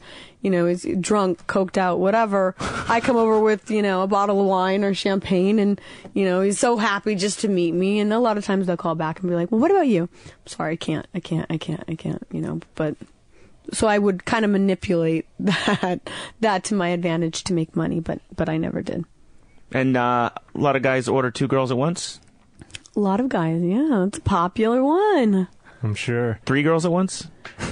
I had one musician that used to Bono. order 7 girls at once, and he wanted them all in Brazilian thong bikinis, and there was no sex. This is the weird thing. There was no sex in this call. He would want them in these bikinis, and they would have a bikini party, and they were What is this, chasing him around around like the apartment. And then this is like a 1980s car wash movie. Yeah, and like to try to steal his shorts, and then it ended up with like a hand job or whatever. But he wanted them all to pretend they were at the beach. He would spend like 3 or 4 hours with all of these girls. There were times when I bought all these decorations and I decorated everything, like the beach with sand and palm trees. You had sand brought in. Of course, he spent a lot of money. 7 girls. That must have been a fortune. It's pretty. Well, I mean, he'd negotiate me down, and sometimes I have new girls that I really didn't think were upper quality, so I'd send them. He'd take whoever. He wasn't all that picky. And who were the most frustrating clients in terms of trying to negotiate you down? What ethnicity? What are you getting at here? You know what? I wouldn't say there's any ethnicity. I think there were some businessmen that were very shrewd that used to tell me part of the fun of calling was the negotiation with me. Because they would go back and forth over girls. It would take me 2 hours, sometimes 3, 4, 5 different calls to close the deal. And they would be like, I had such a fun time doing this negotiation. And I'm like, you really need to not call me again. So what are some of the craziest things? I mean, do you talk about the crazy stuff in your book? I talk about a lot of the crazy stuff. But, I mean, how much can you encompass in a book? You know, there's years of craziness, which every other day is a crazy. Yeah, I interviewed a girl who did a lot of phone sex calls, and she says the number one fantasy for men, especially powerful men, was to be put in diapers. Did you get a lot of that? We maybe got 2. Maybe 2. We had one guy that wanted actually the whole makeup, but he was Asian, and so he only wanted blonde-haired girls with blue eyes to come over and do him like a geisha in a diaper. What was the name of that? What was the name of that boxer in the fishnets? Oh, De La Hoya. Yeah, dude. What? No. De La Hoya fishnets. Yeah. That chick that was supposedly that was with him. Mm-hmm. I sat at the same dinner table with her at a party. What was the occasion? It was a corporate party, and they'd hired a bunch of strippers. Mm-hmm. And so, but I think she, did some prostitution work on the side because she was with him, and then she attempted to, ask for money. You all release these pictures, and I guess he said, "Go fuck yourself." But then now I'm hearing those pictures were fake. That's what I heard too. Yeah, I don't know, dude. They looked pretty good. It did, yeah. You never saw the De La Hoya? No, but he looked good in the fishnets. Yeah, I mean, I would have fucked him. He looked pretty hot. Wow. Yeah, so why haven't you just named names, all the names of the people who work for you or who patronized your business? And I mean, you could make a lot of money, I assume. Sure. Part of it's legality. I mean, there are some non-public figures on the list, and so how do you take them out? It's 10,000 names. How do you know who everybody is? People could sue me for ruining their lives or their jobs or any of that sort of thing. Part of it's my own moral quandary about whether or not I want to do that or not, or if, it's just I haven't really made a decision. Do you miss it? The work? No. Really? No, it's full of greed, deception, and lies. Yeah, actually, there you go. Oh my God. Yeah. He's looking pretty good, isn't he? Come on, Reed. That's so real. No, you ain't. That's so real, and he's looking happy to be wearing fishnets too. There's a picture of him in high heels as well. I'll find it. Danny can find anything. Good. He is like the ninja of weird shit on the internet. He's got it saved. Did you have any rules about guys filming it? Because a lot of guys like to film themselves. Not me, but our friend Chemical Chris filled his. What did you say? He filled his camera up. Filled his memory card up on his camera. He had to get the pictures off the memory card onto his fucking computer. He had hundreds of videos. Yes. Did you have any rules about that? Like you can't shoot video? No, but it's all up to the girl. If the girl says, and a lot of the girls would say it's okay. He'd tip her $500, $1,000, whatever, and she'd let him film. And so when you brought girls in, would you get their list of things they won't do? No, that's too. I mean, I had 100 girls. That would be a long 100. list. That would be a long list to keep track of. Yeah, at one point in time, we were operating in Philly, Boston, Los Angeles, D.C., in apartments in all of these cities. You had apartments in all those places? And 3 apartments in New York, and a call center in Uruguay. A call center? Of course, you have to manage your business like And a it's business. it's good that you fucking outsourced it. No, that was mine. That was I outsourced it to Uruguay, but it was my office. Why Uruguay? I am sorry. We only have $3,000 hooker. Hold on. Try Control Alt Delete. I'm sorry, wrong book. They provided tech support as well. Down in there. Why Uruguay? What's going on down there? I had a friend that was from there, and he had said, you know what, the labor's really cheap. I mean, the minimum wage is $200 a month. So we had a space about this size for $375 a month in a high-rise building with KPMG and all these huge companies. And I mean, I had 13 girls. I had one girl posting on Craigslist all day long. I had another girl doing web design. I mean, we were fully... You know, so you had a nice web presence, did you? Sure. How do you? Because when I was in Vegas is bizarre. They hand out those. Yeah, but did you ever call one of those? No. I called one of those out of curiosity because I was like, it is not $99. It is not this girl. Oh, and in the recession, I was out there like 3 weeks ago. It's down to $59. I was like, what did you get for $59? Nothing. To what get you you get to the room. is. She gets to the room because I was like, when we were in Vegas, I was like, why aren't we making any money in Vegas? I don't understand. I had girls going on tours and stuff, and the girls were like, we want to try Vegas. I said, okay, I'll hold on pay a second. for it. Going on tours, there's like a tour bus. Well, outside of our normal apartments, if there was a city they wanted to visit, I would book them in that city. Oh, and they fly first class? No. She's such a great visitor. No, they're flying coach. Yeah, they're flying coach. They're staying. I mean, I think they stayed at the Mandalay. They stayed at nice I've place. stayed at the Mandalay. It wasn't a bad trip, but they didn't make any money. I think we had 3 clients all week, and so I called one of these places, and I'm like, I want to know what I get for my $99.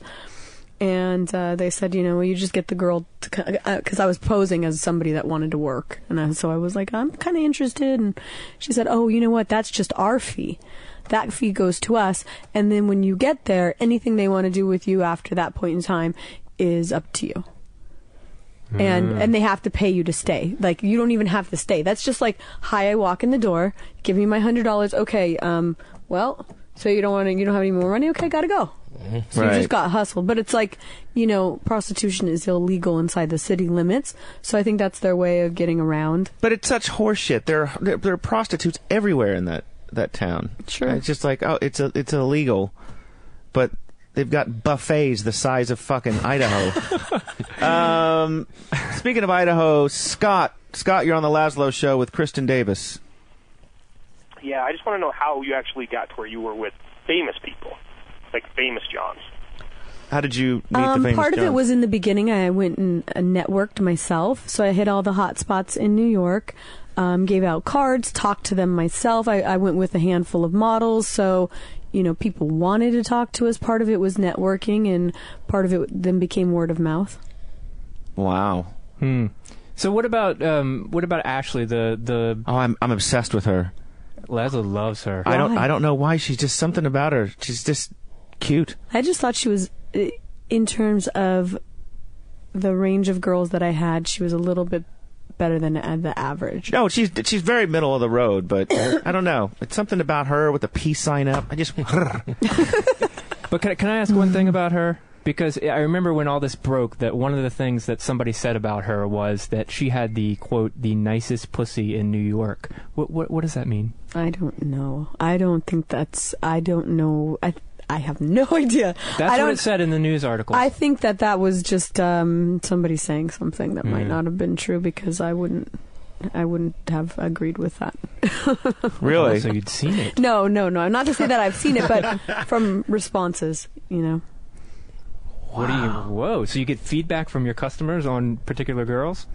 Well, like I said, some of them wire transfer money in for girls to go shopping. I mean, these guys are out of the country, and they're like, I know it's her birthday. Here's $20,000. Like, the girls that these clients are obsessed with, it's a very different kind of ball game. Like, one guy transferred in, I don't know, I think it was the girl's 26th birthday, so he transferred in $26,000. He's like, give it to her, and I'm like, and then of course he was like, and I gave you a little extra for you. Some of them would take the girl shopping, and then they'd come back with gift certificates for me. He'd be like, he wanted you to have this for Gucci or Dior, and I'm like, awesome. I bet every single one of these guys was convinced that the girl was actually in love with him or something. Do you think that those guys believe that, the lines? I think the girls that were successful with that type of money had that appearance. I think that they were so charming and sweet and made you feel like $1 million that you felt like they were totally into you, and that was maybe a feeling they hadn't had for a while. Because basically you were providing what they call the girlfriend experience, right? In some cases. Yeah, in some cases, yeah. And Reed was saying that you don't like Heidi Fleiss. Is that true? I really don't even know much about her. Yeah, she was a madam in Hollywood, right? And she was a madam in Hollywood. Right. She just, I thought she was a little unethical. I mean, and her business model, she wasn't a business person. Like, her business model was, I have one rate for every girl. And my business model was, well, there's a range for each girl, because I never want the client to be unhappy. If he's paying $1,200, I want him to make sure he gets a $1,200 girl. But while you're calling me, before I even quote you a price, I have 5 different phone lines ringing. I know which website you're looking at because they're all ringing to different phones. So each website has a different price point. So I know how much you think you're going to spend. Right. Starting at $1,000 an hour, starting at $2,000 an hour. So I know where you're calling from. And then at that point in time, before I give you a price, I've asked you your name, where you're staying, where you live, what you do for a living. I'm making a small chat. I'm taking notes. So now that I know that you're like, you know, a head trader at Morgan Stanley, you had a great year because you're bragging. You, you know, you live in like the penthouse over here in this apartment building. And so I know that you can afford more. Maybe the website says starts at $1,000. I know you can afford $1,500. So each one I'm making a conscious decision on what I'm going to charge you. You're going to get the same girl half the time across any different site, but she might be Sarah for $500, Rebecca for $1,000, and Jessica for $1,500. I love it. That's great. I love it. Wow. The name of the book is The Manhattan Madam: Sex, Drugs, Scandal, and Greed Inside America's Most Successful Prostitution Ring. We didn't get much into the drugs, but you did say a lot of coke. A lot of coke. Coke is so cheap now. It is insane. I hear the prices are like $60 a fucking gram. But it's everywhere too. It is especially everywhere. among the people girls with have money. like getting high with guys because they want to get hard. that's my thing. Is like a lot of girls would come in and I'd say, you know, we make the biggest money off of these party calls because there will be people that will start one day and end the next day, and it's $30,000. So. And sometimes they'll bring in another girl, it's $50,000. So we make the huge money off of these party calls. The girls will be like, well, I don't party. So, okay, well, what you do is you take your own straw, you cut it to about, 3 inches, take a little squeezy tube of Vaseline Lip Intensive Care, you squeeze it in the tube. When you go to do a line, you make sure that you say, oh, I only want to use my straw because I want to be, sanitary. And then all the coke gets snorted right up into that Vaseline, and you never even get it in your nose. Nice. Yeah. Nice. That's pretty ingenious. And I'm like, don't feel bad about wasting his coke. I'm sure he has plenty. Yeah, no doubt. Wow. And there's something else I read about you, and you said in your book that people on the West Coast like different things from people on the East Coast. Sure. People on the East Coast don't like girls like me. Well, if you had boobs, the clients here did not want you. Really? I'm not really from the East Coast, and I like your boobs. I'm from Oklahoma. We are big fans of boobs. Very rarely it was always like, because New York is fashion capital, at least in New York, it's fashion capital, and the idea is like, I want this tall model that I can see on TV or in ads, and that's what was very popular. So it's more real breasts on the East Coast? Smaller is better. Brunettes, very popular. Blondes, not popular. And so on the West Coast, it's fake yeah, but it's like porn and star-y and... Mm-hmm. Wow. But in Philly was more like all-American. Boston is all-American. All-American? What do they listen to Bruce Springsteen while they fuck? Yeah, it was like they want like the Katie Holmes from Dawson Creek. They want that level of girl. Wow. And the book is on Amazon as well. Is it in bookstores as well? No, it's solely online. So, but it is at Amazon. It's on Amazon, fiction-wise, the ManhattanMadam.com site. It's everywhere online. The ManhattanMadam.com. Wow. See, I'm so upset that I never. Wayne's had his experiences with prostitutes, but they were on Queens Boulevard, so that in the back of a car. What I am amazed at, dude, every trip you fucking go on, you come back with a fucking hooker story. So, me? Yeah. Hook is in Vegas. That's Hook is true. in Holland. Hook is in Poland or where else you are. Pride? Well, they're everywhere. I remember when I was in Eastern Europe, there would be packs of 20 women who would chase you down the street if you looked Western and would want to blow you for $20 on a picnic bench. And they're beautiful, right? They're all beautiful. gorgeous, I mean, tall, slender. Truly unbelievable. I could never date one of these girls. The most in America. beautiful women I've ever seen were in Poland. And I mean, I'm not saying they're prostitutes or whatever, but something about Eastern European women are insanely hot. Did you hire any Eastern European chicks? They weren't. You know what? The weird thing is that they're not popular here because people associate them with being and cold and Mm-hmm. hustlers. So Nothing? I'd have to sell them as like, oh, she's from Paris, or oh, she's from the UK, or so I'd have to sell them as something different. But a lot of the girls Did you just get it finally? Yeah, I did. Okay, I'm sorry. A lot of the girls would come over and work for a while and then go home. It's something about an Eastern European accent too is so hot. The foreign accent. So that's just amazing. I want them to be quiet. Don't fucking say a word. Any more? Give us one more weird story about a weird client. Weird client. Let's see. We had one client who wanted to fill his hotel bathroom. He was staying at, I think it was the Gansevoort, where they have the jacuzzi tubs. They're circular, in his suite, and he wanted to fill it up with Jello. And he wanted the girl and him to get in this Jello bath. How do you make that much fucking? Well, you what have I to said boil to him, it. first he was a new client, and I thought he was just, pulling my leg. And I'm like, you know how long it will take that level of Jello to solidify? Like, are you going to be here a month? Because, I mean, Jello just doesn't happen, it's an overnight thing, it has to sit there. And he's like, oh, you're right. Bill Cosby shows up. It's a whole thing. You're right. He goes, I said, well, why don't you try pudding? I mean, pudding is comparable. And he really actually did. Yeah, no, he really actually did. And I thought he was kidding. I thought, oh, he's just some freak wasting my time. And that freak was Ed Koch. Yeah, he actually, the girl, he tipped her $2,000. He paid $6,000 or $7,000 for a couple hours. And he wanted to just roll around in pudding with her? Yeah, he made the concierge of the hotel go and find him enough pudding. Because I was like, you're going to have to go to Costco or something. This is New York. You don't have, you're going to have to go outside the city to get that many packets of pudding. He was like, no, I'll get it done. He's like, you don't know who I am. I will get it done. I'm like, okay. See, that's when people have too much money, They can get any little fantasy of theirs fulfilled. That's why Michael Jackson is so crazy. That's why he's got the Elephant Man skeleton in his bedroom, because he has, some brain fart that he wants the Elephant Man skeleton, and now this guy wants to spend $50,000 to roll around with a girl in pudding.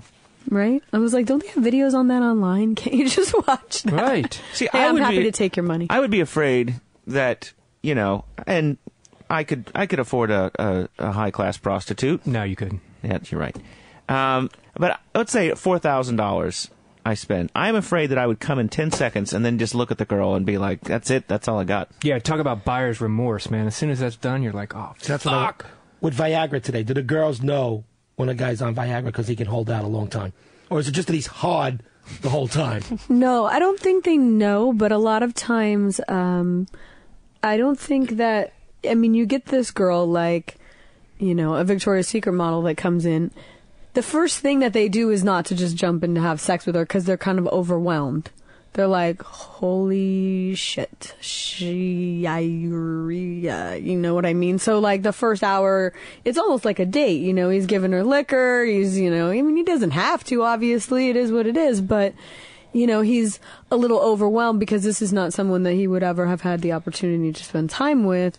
And she's in a Dolce & Gabbana dress, she's dressed beautifully. She's walked out of a fashion magazine, and they're like, wow, so they might go out and have some drinks because now he wants to be seen with her. Now he's, wants to show the status of him. Now he has money and he's somebody and he wants to be seen. He wants people to look at him like you're the man.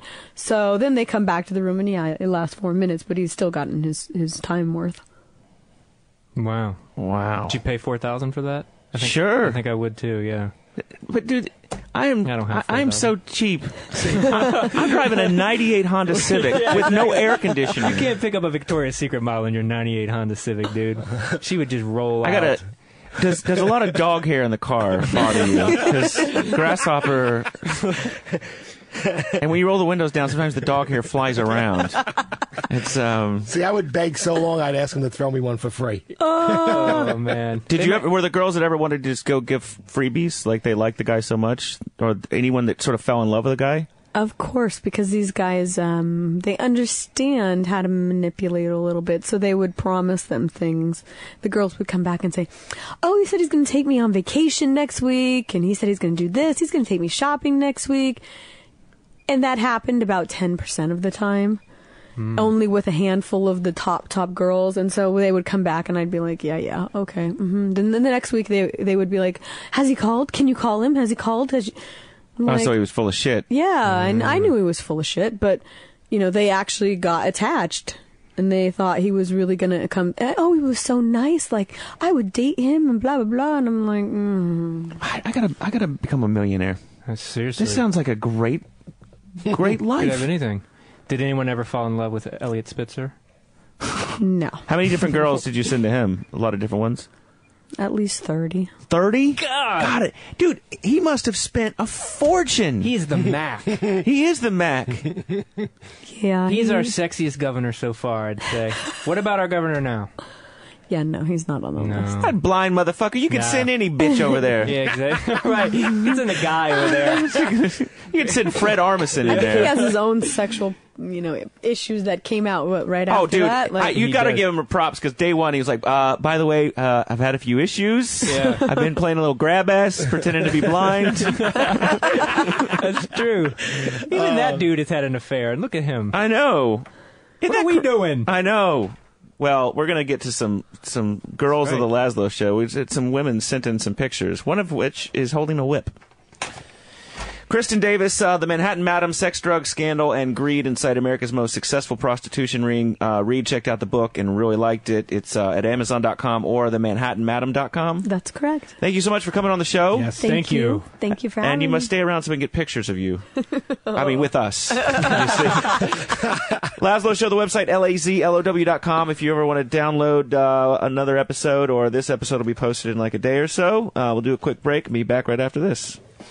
Saturday night. The Saturday Night Virus. The Lazlow Show. Lazlow Show, episode 40. Had to drag Reed in here, spending a lot of time with Miss Kristin Davis out there. We were also talking about future guests. She really? Yeah. Miss Davis hugged me. Yeah. And it was the highlight of my millennium. Yeah. Well, that's what I'm always trying to tell you. We should have hot women on, and you're always like, oh, I don't know. Let's get some dude that I surf with in Long Beach, who's probably in jail for dealing. We got a lot to get to on the show. Dude, I saw the most amazing article in the New York Times. You know, our good friend Anthony of Opie and Anthony is really into history, especially the history of genocide. And there's this amazing intelligence report that the British did on Hitler. They found one of his sidekicks there and did this huge interview with him because they wanted to know sort of Hitler's patterns. This intelligence report just sold for like $3,000 at auction, and the New York Times checked it out. Listen to Hitler's day. Hitler gets up, this is a quote, Hitler gets up about 11 or 11:30 in the morning. I always thought he would be, up at 6. You got a lot of people to kill. Yeah. It's just, he just sleeps in. Check this out. Hitler wakes up at 11 or 11:30 in the morning. Half an hour later, the first reports and briefings are given to him. At approximately 2 o'clock, he eats a frugal meal and takes his nap for an hour. This motherfucker's been up for 3 hours. He woke up at 11:30. He's like my grandpa, up in there. How did he I'm starting to believe that whole it's a hoax nonsense. Somebody cuts the crust off his sandwich. So then he wakes up and returns to the operations room. About 8 p.m., Hitler and his entourage would dine. His posse, you see. His food usually consists of some vegetable stew, followed by stewed fruit as dessert. He would then top this off with 1 or 2 glasses of beer. He said, Hitler eats rapidly, mechanically. For him, food is merely an indispensable means of subsistence. In the course of a few minutes, he is finished with dinner, but the entire meal usually lasts for 2 hours. They say he didn't talk much at the dinner table. He abstractly, they had bad table manners, bites his fingernails and runs his index finger back and forth under his nose, evidently smelling the scent of a woman. And his table manners are a little bit short of shocking. Dinner ended at 10 o'clock, and he would go to his room and unwind till midnight eating cake. That's why he started to get a little bit pudgy later on in life. And often he would take a woman back to his room. Tough life. Dude, 11 or 11:30. And cap the night off with cake and some bitches. That's not a bad life. Until the part where he had to shoot himself in the head in his bunker. Poison his fucking dogs. God. And he was a vegetarian, of course. Yeah, I know. They always point to that. Hey? No. What is that supposed to mean? Why is everyone always telling me that? He's a failed painter and he's a vegetarian. Those are the two things that I want you to know about Hitler. And he liked Wagner. Yeah. Who gives a fuck? What a boring shit. Who writes an opera that's 9 hours long? After 10 minutes, I've had enough of that shit. Well. Oh, but it's so amazing. Dude, you know, this comedian that we had in the Grand Theft Auto 4 Lost and Damned, Frankie Boyle, you ever heard of him? Scottish comedian. He's fucking hysterical. Google that shit on YouTube. He was talking about predictive text on cell phones. You know how really weird words will come up? Yeah. Including the word rape, which I thought was like... what sort of text message are you sending where you need the word rape? Right, Mom can't come. I think he had a joke. Because Mom, I'll be a little bit late. I've been raped. And I was sort of thinking about that because a guy that Wayne and I know passed away. And I got an email about it. Remember when somebody would die? You would get a phone call and they would say, I got some little bad news. And now it's like you get an instant message like, Mike is dead. IZDEDLOL. Right. Right. OMG. Right. Wow. That's so impersonal. Yeah. It's I don't know. I guess that way you don't have to call like a ton of people. Yeah, but do they at least go a couple paragraphs before they break it to you? Do they try to ease you into it, or do they just come right out and is it in the header? Oh, you want to talk about something in the header? My father emailed everybody in his goddamn address book, and the subject was, "Yep, it's cancer." Wow. Yeah, I was like, "Wow, nice one, Dad." Yeah, see, you got to break them in. What was the header of when the guy died? Bad news. I don't even remember what it was. Well, what would you put if you had to tell somebody that a friend died? What do you even put in there? I hope you didn't make plans with Reed. He always was kind of gay. So true. Oh, dude, speaking of gay, I was on this 2-week radio tour.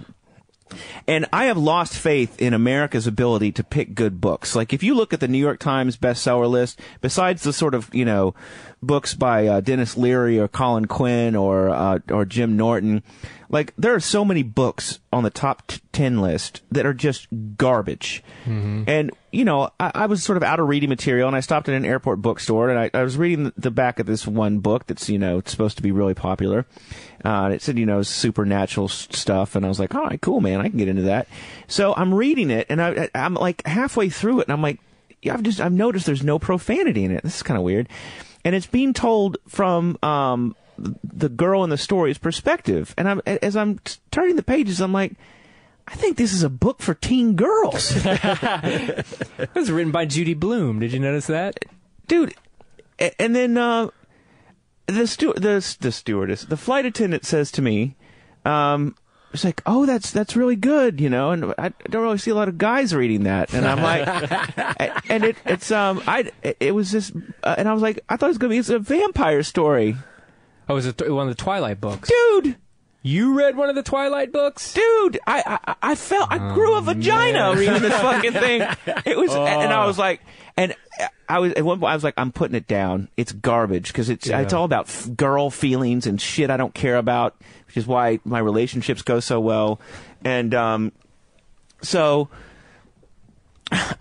but I couldn't stop turning the pages because she was really in love with this vampire, and it's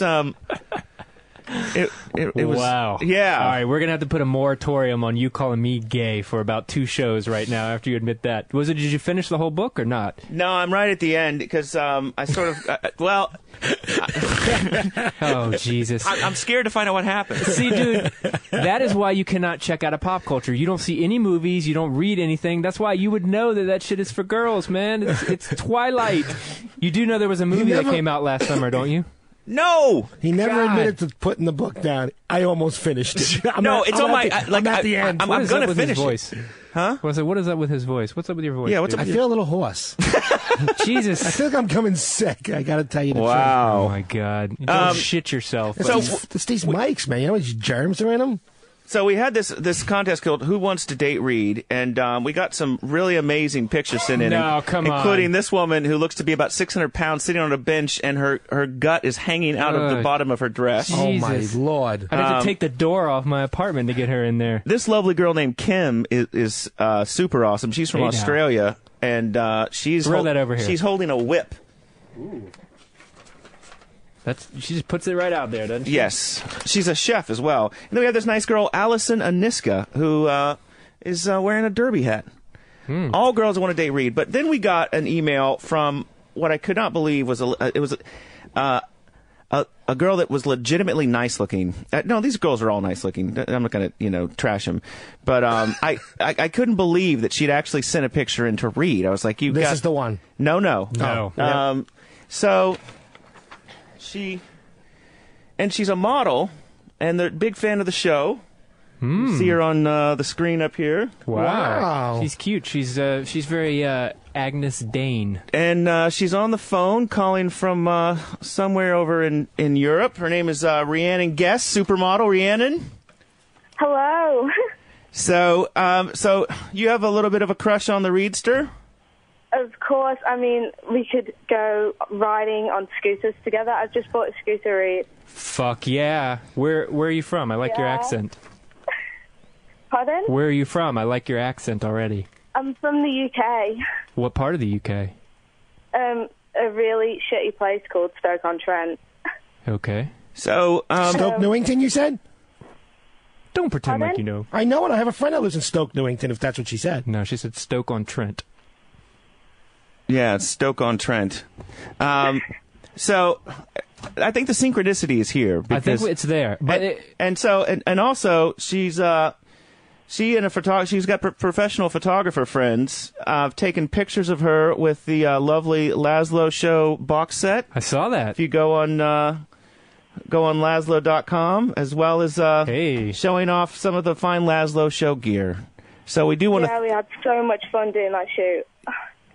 We definitely want to thank you. There's also a link if you go to lazlow.com and you click on the store, you can see some of the pictures, and then on the homepage there's a link to your modeling website, as well as we have to give props to Yakuza Photo, who the photographer. I mean, it was like, dude, who's done it this show has gotten legit. We've got like real models, real photographers. We got hot girls wearing one of your sweatshirts. Right. Did we ever think we'd see that day? No. What is going on I could be wearing one of yours soon, Reed, if you come over to the UK. Okay, I'll come. I'm coming right now. I'm putting my headphones down. I'm that sad. Look at this picture, dude. I know. It's too bad an ocean separates us. Dude, there's planes. Well, you should come over here. Well, how come you don't have a boyfriend? You're hot. You're a model. You seem nice. What's going on here? I've been single for like a year now. Why? Why is that? What happened to your last boyfriend? My ex broke up with me because I'm a nymphomaniac. What? What kind of guy would ditch a girl for that? I think he got pissed off with the whole 8 or 9 times a day. Wow. I can't. I'm not gonna lie to you. I can't keep up with that pace. I'm not gonna lie. I don't want to oversell myself.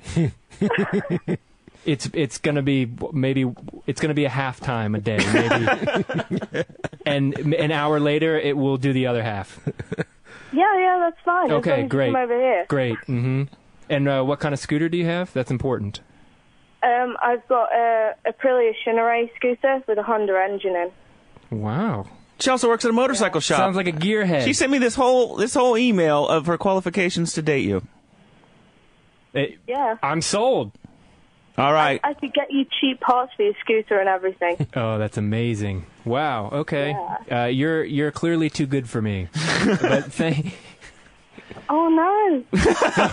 Dude, you broke her heart, you asshole! You broke my heart. No. I offered to buy you scooter parts. No. Okay, you're right. God. How and Reed, how old are you? In my 30s. How old are you? 18. Oh my God! What is this? You'd be in high school in this country. I love it. And what is the problem? Reed, you're single. What are you, retarded? Yeah, you're right. You're right. Well, does she know he goes on those bro vacations? Yeah, you do know he travels with a lot of men. You read the Twilight series, man. You can't comment. Oh, great! Boom. See, now that shit's I haven't finished the book. I'm still hetero. Yeah. How I'm a chick and I've not touched that shit. You're a chick that rides a bike, so it's a little different. True.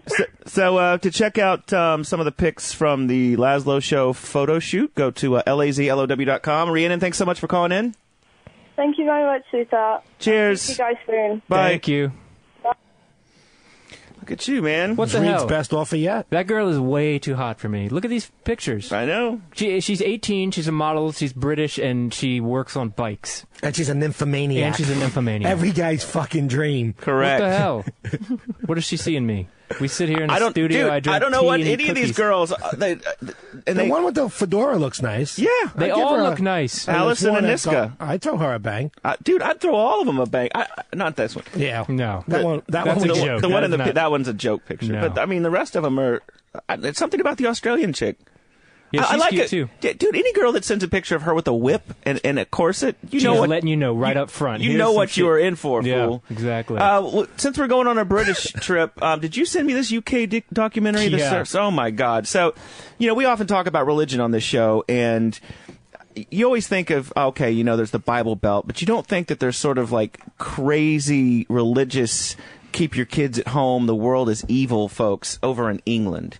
But I guess there was this documentary done called Servant of God, and this family's had like 1 billion kids, and they pulled one of the girls aside, and they were asking them questions like you talk about me being pop culture retard. They were asking these girls questions about different celebrities.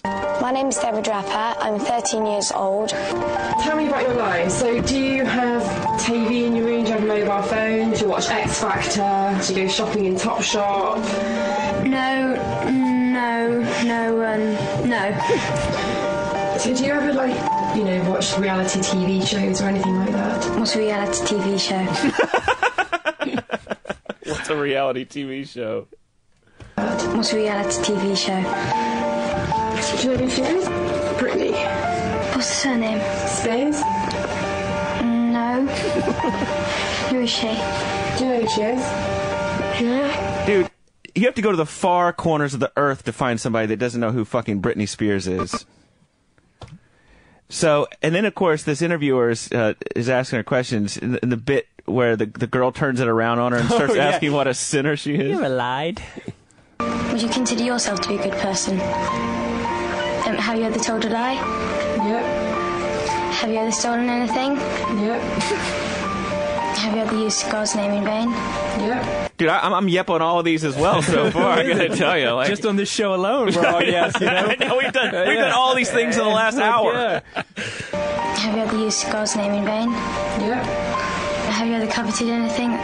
Yep. What the fuck is covet? Yeah, that's what the 10 Commandments are so out of date. I go through like the first one. Okay, thou shalt not kill. I get that one. Then it's like thou shalt not covet thy neighbor's donkey. Or whatever. It's like okay. My neighbor's got a Porsche. I sort of covet that. Yeah. Have you ever coveted anything? Yep. Yeah. So you're a lying, thieving, coveting, blasphemous person. Do you still think you're a good person? What a nice little girl. I know. Dude, I would slap that little girl in the fucking face. Her head is going to do a 360 pretty soon. She's going to spit out oatmeal, dude. Fuck her, man. These self-righteous people. And you know what's amazing? I don't know who the comedian was, but they always said that the people that are highly religious, anti-abortion folk are people you would never want to fuck in the first place. The parents of these kids are atrocious looking. Yeah, and exactly. then they start to interview them, and they're off the rails. Where is it? When we first got married, we were just going to have 2 children, and that's all we were going to have, and then spend the rest of our lives serving the Lord. What would that entail exactly? Spending the rest of your life serving the Lord. Is that a soup kitchen? what? I guess not coveting thy neighbor's whatever. Donkey. Yeah, donkey. And then spend the rest of our lives serving the Lord. How do you pay a mortgage serving the Lord? That's what I've sort of... And to some people, serving the Lord means molesting little boys. That is true. And then spend the rest of our lives serving the Lord.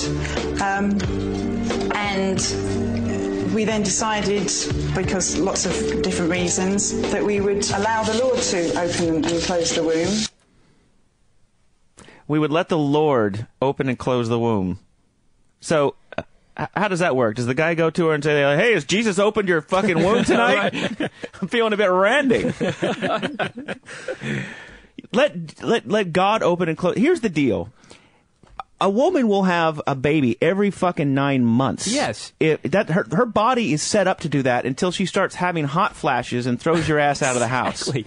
So it's not the Lord doesn't open and close the womb. Yeah, I know. This is not 14 BC where babies come from is a fucking mystery. We know where babies come from and how to prevent them, dude. It ain't about the Lord opening up a cervix or whatever. And the fact that you got to see this woman, she looks like a train wreck. I'm shocked that he goes anywhere near that womb. That we would allow the Lord to open and close the womb. So we just allow God to give us as many children as He wants to give us. And dude, they had a posse of fucking kids in that house. I mean, a ton. These are the same people who don't get their kids vaccinated, because they believe, the Lord will take care of their, leukemia or whatever. Yeah, it is, but isn't that strange? Around the time that they were writing the Bible, people lived to 22. We cringe when we hear now that schools are looking at having children from sort of 7:30, 8 o'clock in the morning till 6:30, 7 o'clock at night. Well, why do they bother having children in the first place if they're just going to turn them over to the state to raise? Turn them over to the state to raise, to get an education so they can become a doctor and a member of society. Children in the first place if they're just going to turn them over to the state to raise for so much of their life. It's not a school, it's an orphanage. It is. And then they come home and they'll have a television dinner in front of the television, they go out with their friends, and when are they going to see each other? We eat together 2 or 3 times a day. We spend a lot of time together. He is fucking those kids. Dude, you can hear 2 or 3 times a day. 2 or 3 times a day.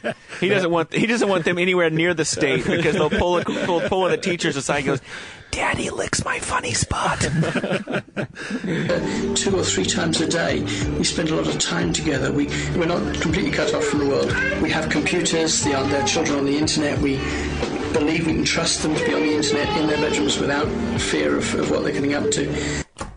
Now, this doesn't make any sense to me. So, they don't want them anywhere near schools, but they set up the fucking porno pipeline in their bedroom, and, we trust them. Yeah. I don't understand how a reality show is going to corrupt them more than the Bible, where it's like you should stone your daughter for disobeying. Let's follow that literally, shall we? I was at some website trying to get shit for the show, and it was literally a camera phone video of some guy in the Middle East getting stoned. Really? Yeah, like in the street, people pelting fucking rocks at him, and some guy's sitting there recording it on his mobile phone. It's like, here we have the old and the new. Yeah, exactly. Like, how about you come forward in the future a little bit? Oh, God. That is a clash of cultures right there. And so then the documentary woman talks to the kids about what they know about sex. Are you interested in boys? No. Snogging? No. What do you know about sex? Not much, really. I mean, I do know that some teenagers are doing that every day, but it makes me... I mean, it's not what life is supposed to be like. What is life supposed to be like? You're supposed to belong... You're supposed to suck your father's penis. Ooh. Supposed to be like? You're supposed to belong to your father until you get married, and then he'll give you away to that man, and you will... See? Dude, belong. Belong. What are you, a handbag? Like, what, you a nice suit? What the fuck? Till daddy hands you off. Is that what she said? Yeah. Dude, that's what is so creepy about that whole abstinence thing where the daddy and the daughter sign the fucking pledge and he owns her virginity. That's some creepy shit, dude. And down south, you know, they go to these, like, dance balls. Yeah, where the chastity. Father, yeah, that's right. The father and the daughter dance together like it's romantic. It's weird. Until you get married, and then he'll give you away to that man, and you will stay with that man in richer and poorer, in sickness and in health. Already screwed up at, like, what is she, 13 or something she looks like in the video? Yeah. She's a cute little girl. Yeah, exactly. If she was my daughter, I wouldn't keep my hands off of her. We have to wait until she's 18, and then we'll dress her in a sexy Lazlow sweatshirt.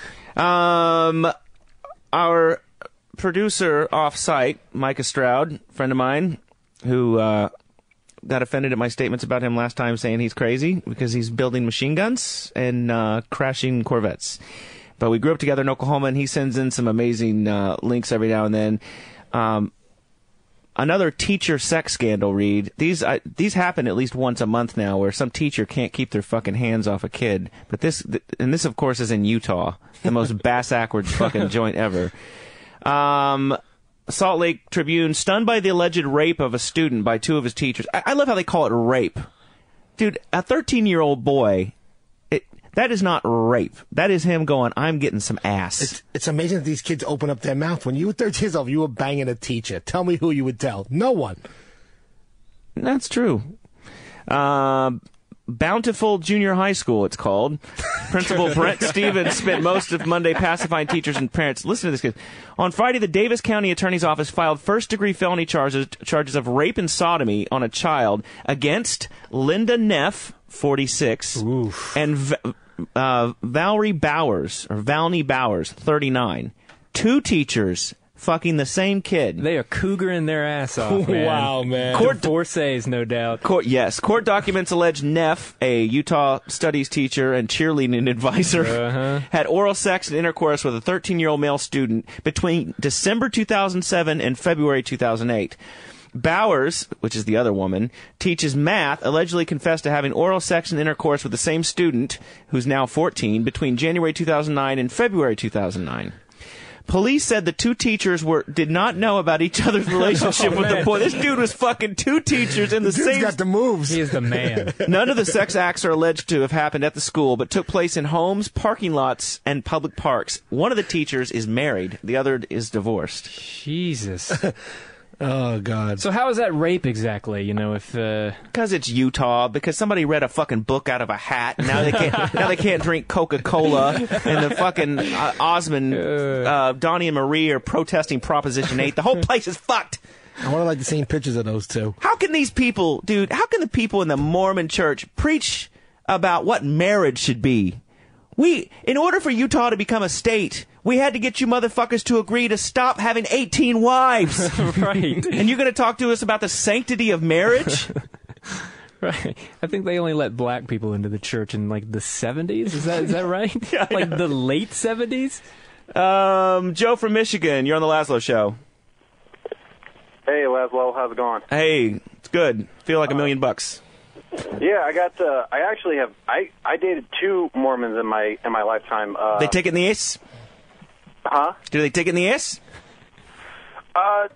No. But like the first chick I went out with, she's this just beyond believable gorgeous brunette. And second date we went out, she was like, we can only hold hands, and this is as far as the relationship can go, because she's going out to seminary school. And then she's going to go out and do the missionary thing to, like, fucking South America or someplace. Right, so then you raped her and slit her throat. Yes, I did. Awesome, good story. Did you have to peel off the magic underwear to get dude. anywhere? Come on! What, is there magic underwear? Yeah, that's what I want to know about. You're a creepy fucker. No, dude, come on. Mormons have to wear magic underwear. Do they? Yeah, it protects them from evil. Wow. You didn't know this? No. Yes, dude. They have sacred garments, which is like basically like magic underwear. I was telling Reed, I saw a guy that we used to work with, working in a liquor store. He used to work at an ad agency, Man. And he ended up working at this ad agency downtown by the World Trade Center, and on 9/11, he said he was going to go down and stand below the building and watch it burn, and I'm on the phone with my chick, and I said, I got a bad feeling about this. She's like, oh, a couple of people are going to go down there and watch. I go, I got a bad feeling about this. Why don't you head the other direction, like at a clip? So this guy was an idiot. He was a sales guy, of course. He went down there, and of course, when he showed up, the body started fucking flying out of the. He never returned to his office. He was so fucked up, like he left all of his shit at his desk. Never returned to Manhattan, and now he's working at a liquor store on Long Island. But this dude was so creepy. I was telling when I saw him, I called Reed because I just went to this liquor store and I avoided him because I didn't want to fucking talk to him because he's a weirdo. I didn't want to say, "Hey, how you been since 9/11?" He was such a weirdo. Reed, do you remember when his mom died? He and his father were watching the World Series. And yeah, I do remember this. And they walked into the kitchen, and his mom was dead on the floor. Yeah. And he went back into the living room, and they finished watching the game. Holy shit. And they called the fucking cops. That's only 2 more innings. The body will keep. Yeah, you knew that guy was weird. Yeah. Man. And now he's working the night shift at a liquor store in Long Island. This is the Lazlow Show, the website, lazlow.com. We post shows up there. You can also get a DVD of every show that we've ever done, which is now 40. So if you pick it up, all 40 shows will be sent to you in MP3 form. We'll do a quick commercial and come back. We've got a lot of stuff to get to, including a new Japanese sex trend, Reed. Hell yeah. Called air sex. This is the Lazlow Show. Saturday. The Saturday Night Virus. The Lazlow Show. Bow. Lazlow Show, episode 40. A lot to get to. The website, lazlow.com. We're just talking about people that live with monkeys. There's a woman that got her face ripped off. That was amazing. And I don't know if amazing. It's fucking amazing that the fucking monkey ate the face off the other woman. Yeah. I love these people that think, they're 99.9%. Dude, it's that 0.1% that will have them ripping your face off and fucking your skull.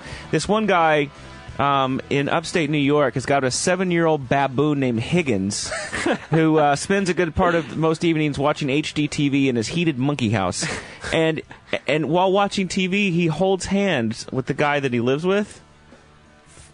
His favorite shows of this baboon are Little House on the Prairie and Walker, Texas Ranger. But of course, there's all these people now, and they're starting to pass laws saying, like, dude, you can't live with a fucking. It's like having a tiger. Yeah. When Higgins was 3, he slept with the couple, often waking Bob in the morning by climbing to the bedroom rafters and dropping onto his stomach. On one occasion, they got in a wrestling match, and Higgins put one of his steel-like fingernails through Bob's scrotum. Oh, wow. God. Dude, that monkey... Fucking shoot him. That's when you get rid of the monkey. Bob was considered moving him to a sanctuary, but I'm just too attached to him, he said.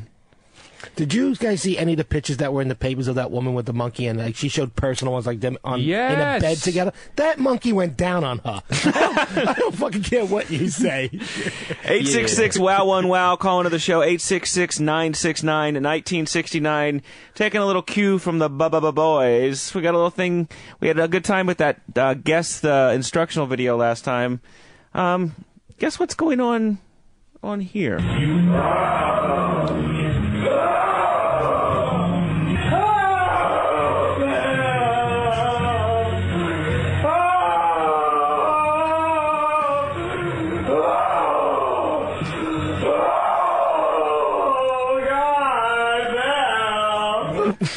I think somebody's just had their face ripped off by a monkey. Is that what has just happened? I'm going to go with someone's passing a quarter, because that's what I sounded like when it came out. 866-969. Yeah, by the way, we got some nice listener mail from somebody. Somebody was listening to that show in their car with somebody who had never heard our show before, and he said that Wayne got to the story of his mom with a potato masher going through his poop on a newspaper looking for a quarter, and the guy looked at him and he's like, I'm buying this fucking show. What is this shit? We know more about Wayne's shit. Tonight, he shit cabbage in the bathtub. Last week, he shit out a quarter. 866-969-1969. God. If you have any idea what's going on with that lovely sound. But we should get to this weird Japanese sex trend that's going on. Air sex is having sex without a partner. Air sex.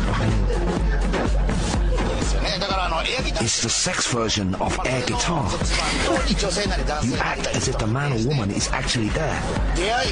So from the meeting, getting to know each other, falling in love, up to climaxing. If you can combine all that, then you can do great air sex. And with the current love crisis, great air sex seems to be all that Japanese men are getting at the moment. What the fuck is a love crisis? What? They are so sexually fucked up over there. They really are. And how do you get off if it's just air? Yeah, you need some friction. And they have these contests on stage, and people are sort of pantomiming fucking, and they jerk off. No, is that what happened? Seems to be all that Japanese men are getting at the moment. I've never had sex with a woman. There's a massive gap between those who can get sex and those who can't in Japan. So in the middle, we have air sex. Air sex was born when J. Taro Sugizaku and a group of his friends, frustrated with not having girlfriends, decided to act out sex with imaginary partners. What, is Japan like Smurf Village? Is there one girl that you can fuck? What is going on over there? Well, how come these guys can't get any girls? Every time I watch Asian porn, it looks like the girls are really willing. It's weird. And so you're sitting around going, hey guys, none of us are getting pussy. Is this how circle jerks start? I don't know. Exactly. They put a cookie in the middle of the circle. I never understood that. It's like a frat house thing. So for a 4-month stretch, from the beginning of this year, when we had no women around us, we would have a drink. We would get a bit lonely, so we started developing having sex with an invisible partner. It was a lot of fun. Sometimes you are like a ninja. You throw a Chinese star into her forehead and make love to her corpse. Partner. It was a lot of fun, so we thought we'd try and make a contest out of it, and that's how it began. The contestants are usually single and haven't had much practice at the real thing. I spend all my time doing air sex. I haven't actually had much real sex. I don't think... And you know, they're obviously translating these guys from Japanese, but they are some creepy-looking motherfuckers.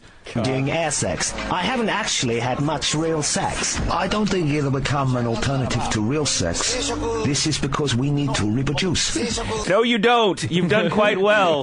There's 80 billion of you motherfuckers over there. Make some iPods and fucking Wall Street Pro 2 will come over and beat the fuck out of your shit with a baseball bat. This is because we need to reproduce. If there are no children being born because we're all having air sex, we will become extinct. Air sex should only be a substitute sometimes when you can't get real sex. How is this different from just jerking off? Yeah, I've been doing air sex for 32 years. Exactly. Roach from Whackbag, you're on the Lazlow Show. Yeah, I've got a guess at what that audio is. All right. Yeah, that's your listeners listening to that madam. Oh. Why were you saying you didn't enjoy her? It went on a bit long, and she was a bit, tiresome. Yeah, well, you didn't see her jugs. Because we were like 3 deers in with the headlights coming right at us, man. Dude, I don't know, man. I dug her. I was fascinated. Me too. I was too. All these who's not fascinated. You could bang a Victoria's Secret model. Consider you two guys don't got much hooah stories, and my hooah stories consist of $5 hookers. You know what I'm saying? Yeah. Wow. Dude, Whackbag just gives us a fucking beating. Haterade. Chris, you're on the Lazlow Show. Holy fuck, I'm on the Lazlow Show. Yes. Nice. Guess the sound. I sent you a fucking email today. I made you a YouTube video for the 40th anniversary. I don't know if you got it, but check it out. But I got a guess for what that audio is. All right. Is it one of those fucking weird meetings that companies force their workers to go to get all their fucking emotions out together, and they like cry and hug and shit? No. It's a good guess. That is a good guess.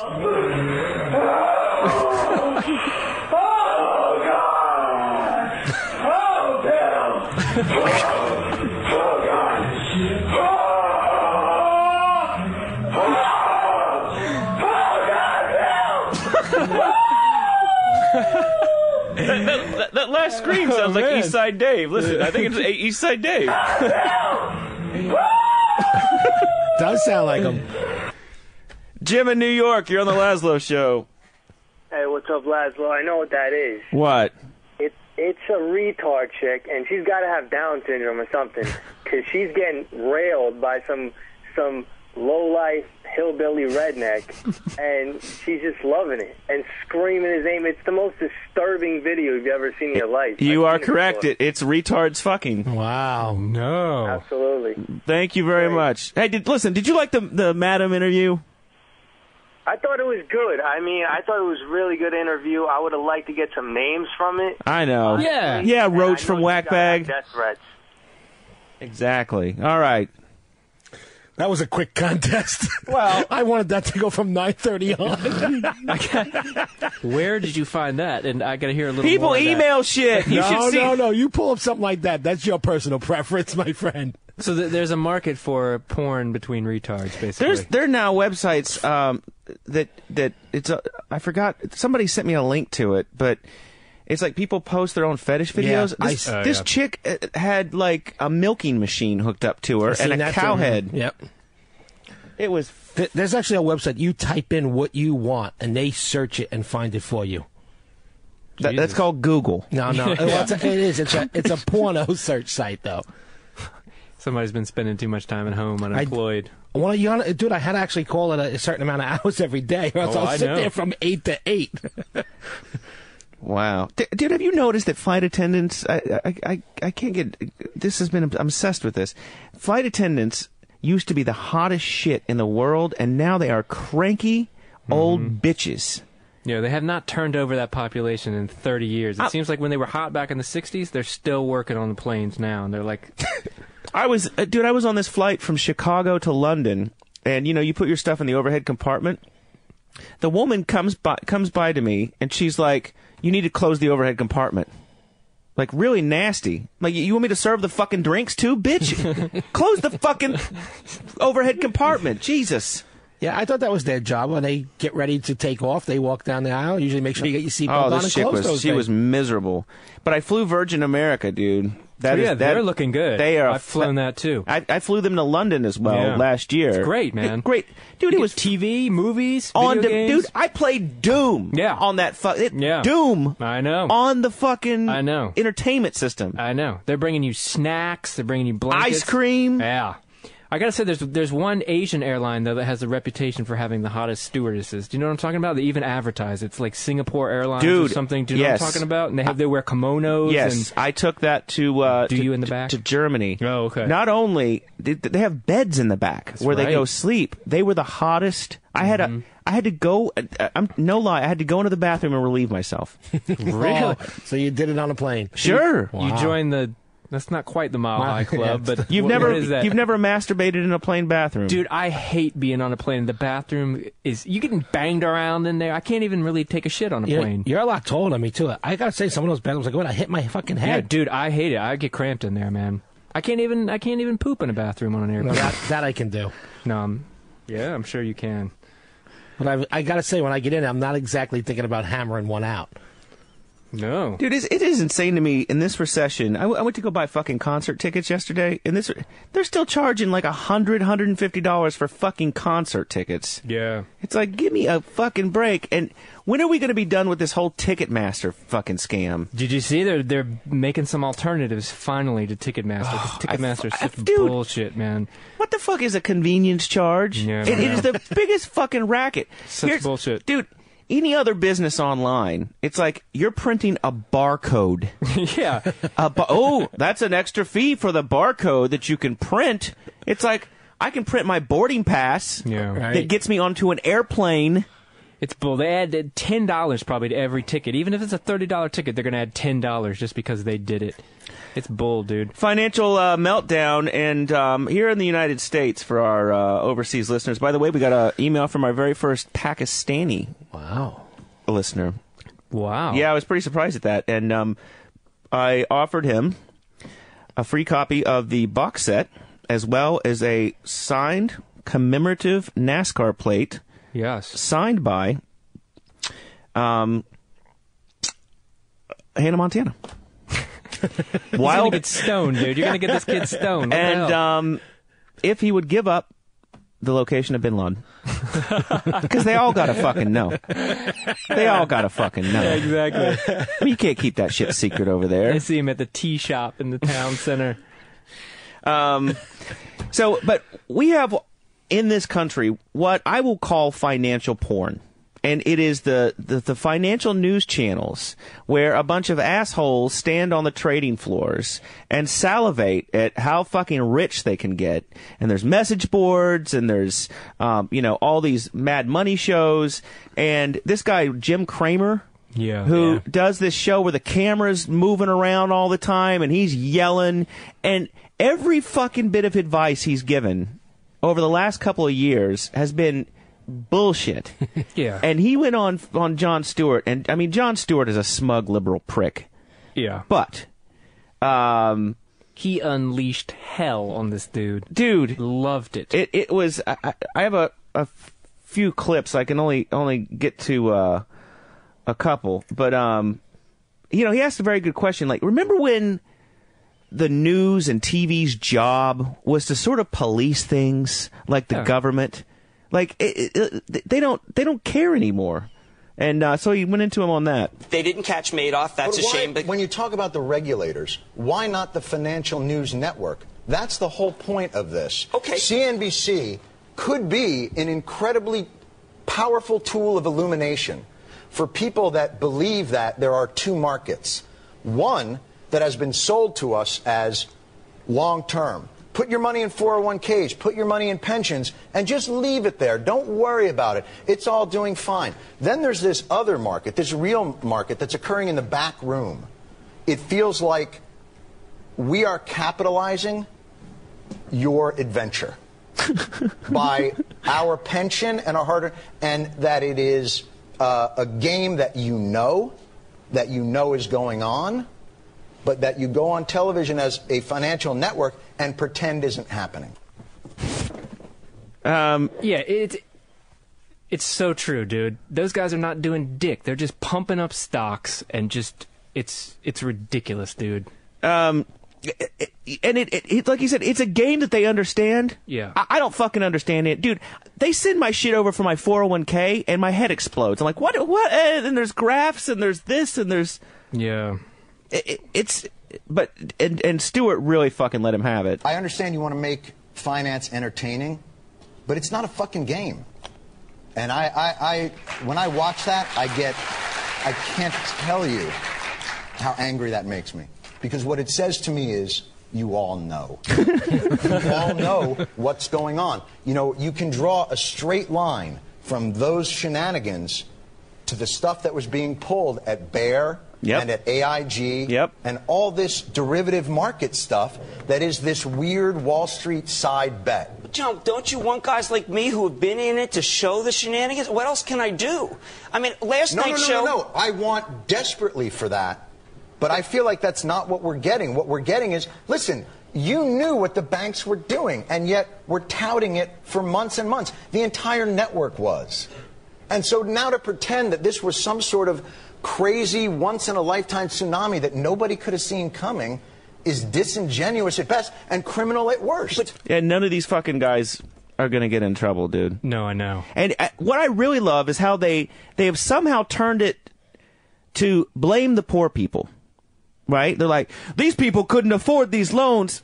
Dude, you go to a bank and the bank's like, we can get you a house. You trust the bank, right? Right. You trust the fucking bank because you think that there's rules and regulations, but Clinton did it. He was huge into deregulation. The liberals don't want to think so. And Bush, they pulled the fucking all the rules out.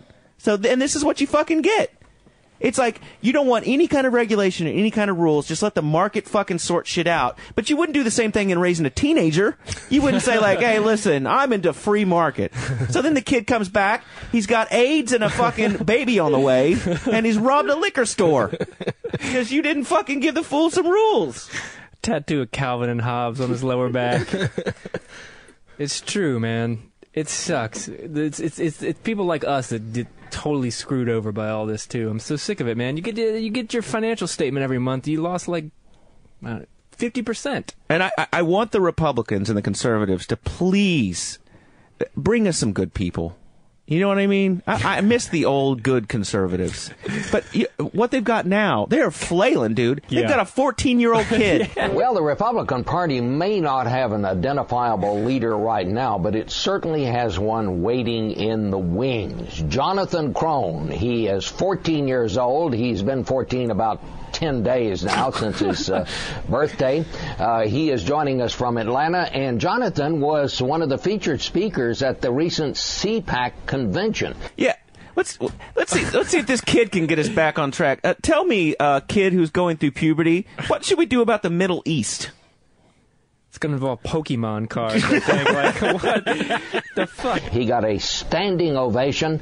The amazing thing is, you say you wrote this book because you thought people had forgotten what a conservative really is. What is a conservative? Yeah, tell us about Reagan, mister. I wasn't born during his administration. Jesus. Really is. What is a conservative? Well, I believe a conservatism. Good, right out of the box, fuck up. But again, it's probably his braces getting in the way. Conservatism, sorry. I believe that a conservative is based upon, has the belief system based on 4 basic principles. Respect for the Constitution, respect for life, less government, personal responsibility. Those are the 4 basic principles of conservatism. If you're this big of a douchebag when you're 13 years old, can you imagine this guy when he's 50? Dude, I hope he takes a fucking beating on that. It's like, hey, on the playground, hey, I saw you on fucking Meet the Press last night, you dick. Who is for this many rules when they're 13 years old? I know. What does he care about not taxing the wealthy? I know. You've never had a job. Right. You mowed one lawn once for $5, you dumb shit. What? Oh, man. Oh, this kid has gone wrong. Speaking of Wall Street, dude, there was an awesome article. We always like to make fun of, you like to make fun of Wayne and I because we have a drink at TGI Fridays after the show. And cops raided a TGI Fridays in the financial district of Wall Street on the day of its namesake and shut it down after discovering that the family eatery was full of cocaine. Apparently, the business plan at this franchise including looking the other way as dealers at the bar lured in high rollers from Wall Street. The Post says that bankers and traders would spend their nights getting high after the market spent the day going low. Good pun there. Isn't that nice? That is a good business model, though, because sometimes you go to the clubs here. What, selling coke at the fucking TGI Fridays? Hey, can I get some jalapeno poppers and some rails, please? But, you go to some of the clubs here in New York, and the doorman, will frisk you at the door, and I've seen them. They take away the drugs from anyone who's trying to bring them in. They keep them, and then they pass them along to the house dealer, who they look the other way, and then they take a cut of it. Wow. It's like a normal thing. That's what happens at a lot of the clubs here, so... I gotta say, you turned me on this. I never heard of that. Yeah, it happens a lot. You know what I found out? Don't hide it in the cigarette pack. Put it in your shoe. Oh, that's a good one. Yeah, they don't look in your shoe. They fucking went in my cigarette pack and ruined my Fat Boy Slim concert. I was sober as fuck. Oh, man. But see, that's the thing. They don't call the cops. They just confiscate it. So what do you think they do with it after that? Yeah. They sell it. The TV news here in the United States has gone to shit, and if it's instead of doing some investigative journalism on why everybody's getting fucked out of their homes and their pensions, they have squirrels water skiing, and then of course Jesus sightings in food and towels, and there is a 6-minute YouTube video that is phenomenal. I've only got 60 seconds of it, but they basically did a montage of all the news broadcasts. It seems this is all that news is doing anymore. It's like, somebody saw Jesus in toilet paper. Finally on Fox tonight, he has been spotted again. Finally tonight, if history has shown us anything, it's that Jesus can appear in any form. Finally tonight, Jesus just popping up everywhere these days. Finally tonight, Finally tonight, a man in Kentucky says he's got a spoonful of Jesus. Well, they say beauty's in the eye of the beholder, and it turns out so is the image of Jesus Christ. We always on the show try to keep track of where people find images of Jesus and Mother Teresa. Like the grilled cheese sandwich, the cement floor. Exactly right. Yeah. Grilled cheese sandwiches to potato chips to tree trunks. A window, a pancake, even a burnt toast. Windows, a Cheeto, a frying pan, tree. A Cheeto? I think I missed the Jesus Cheeto. Windows, a Cheeto, a frying pan, tree bark, cinnamon roll, Toast, a Danish, pancakes, fish sticks, and now a cat. Fish sticks? I haven't heard the fish sticks. That was primetime Sam Roberts. And now a cat. And now a moth. But how about an ultrasound? But how about the an ultrasound? I got Jesus in my tummy. Oh yes. But how about an ultrasound? But how about the Virgin Mary in some salsa? Did a cinnamon bun leave behind a message from above? Hey, is it a snack or a holy symbol? A miracle or just a meal? Is it a miracle or a mishap? Whoa, what is Is that? it a holy image or a bucket of filth? Oh, man. Woo. I love how it's always that last kind of feel-good story of the night on the local news where the anchors can kind of chuckle about it. Well, finally tonight. Yeah, Bob, I know. We've got this crazy finally shit. tonight, the Messiah. Yeah. Oh, it's him again. Sucks. Dude, one last thing on Wall Street. I'm still fighting with those fuckers at AXA. Do not give your money to these people. They are crooks. What's going on? They have taken my fucking 401k, motherfucker. Yeah. They won't let me move it to another goddamn financial institution. They're like, oh, you signed an 8-year contract. What are you, a baseball player, dude? Are you going to play for the Mariners? Dude, that's why they sucker people in. Yeah, exactly. AXA, stay away from them. If you got your money in them, you better check, because they are fucking you bad. Ugh. Dude, did you see that the fucking, the Mets want $18,000 for a season ticket? Yes. What planet? And Citi Field. Last time I checked, you motherfuckers were getting bailout money, but you got enough for a goddamn... Dude, listen to me. I'm gonna break every Chinese fucking thing in this motherfucker. I'm gonna get you your own YouTube channel. Yeah. A lot of outrage. True. We should wrap up. The website, lazlow.com. We post previous episodes of this show there. This has been episode 40. It's quite shocking that we made it this far. Tuesday, I'm very excited because a game that a bunch of my friends and I worked on called Grand Theft Auto Chinatown Wars comes out for the Nintendo DS, which is very exciting. I went out and bought one just for that. I want to give a shout-out to, we got an email from some soldiers that are serving in Basra who bought a box set and are listening to it in tanks and shit over there. Tim Matthews, thanks for blasting the Lazlow Show on bass. We appreciate it. Thanks to all the men and women who are serving in Iraq and Afghanistan. We appreciate it very much, and you have not been forgotten. We also want to thank Opie and Anthony, and also it's been a very tough week. We'll just say, the incident of 312. I think every year people on 312 will bow their heads and remember what happened. Thanks for letting us do the show, guys. This has been the Lazlow Show. Yeah. Thank you for listening to the Lazlow Show. That show sucks my ass. That's all we in the moment. You're supposed to be up cooking breakfast or somebody. I want nothing. I want my God and I want my family. She was here pretty and Dallas-sided stuff. Hello? Bob. Hello. Hi, it's Bob. When we ate at Nathan's before, only my chair had the yellow balloon on it. What are you talking about? All right, kid. We did it.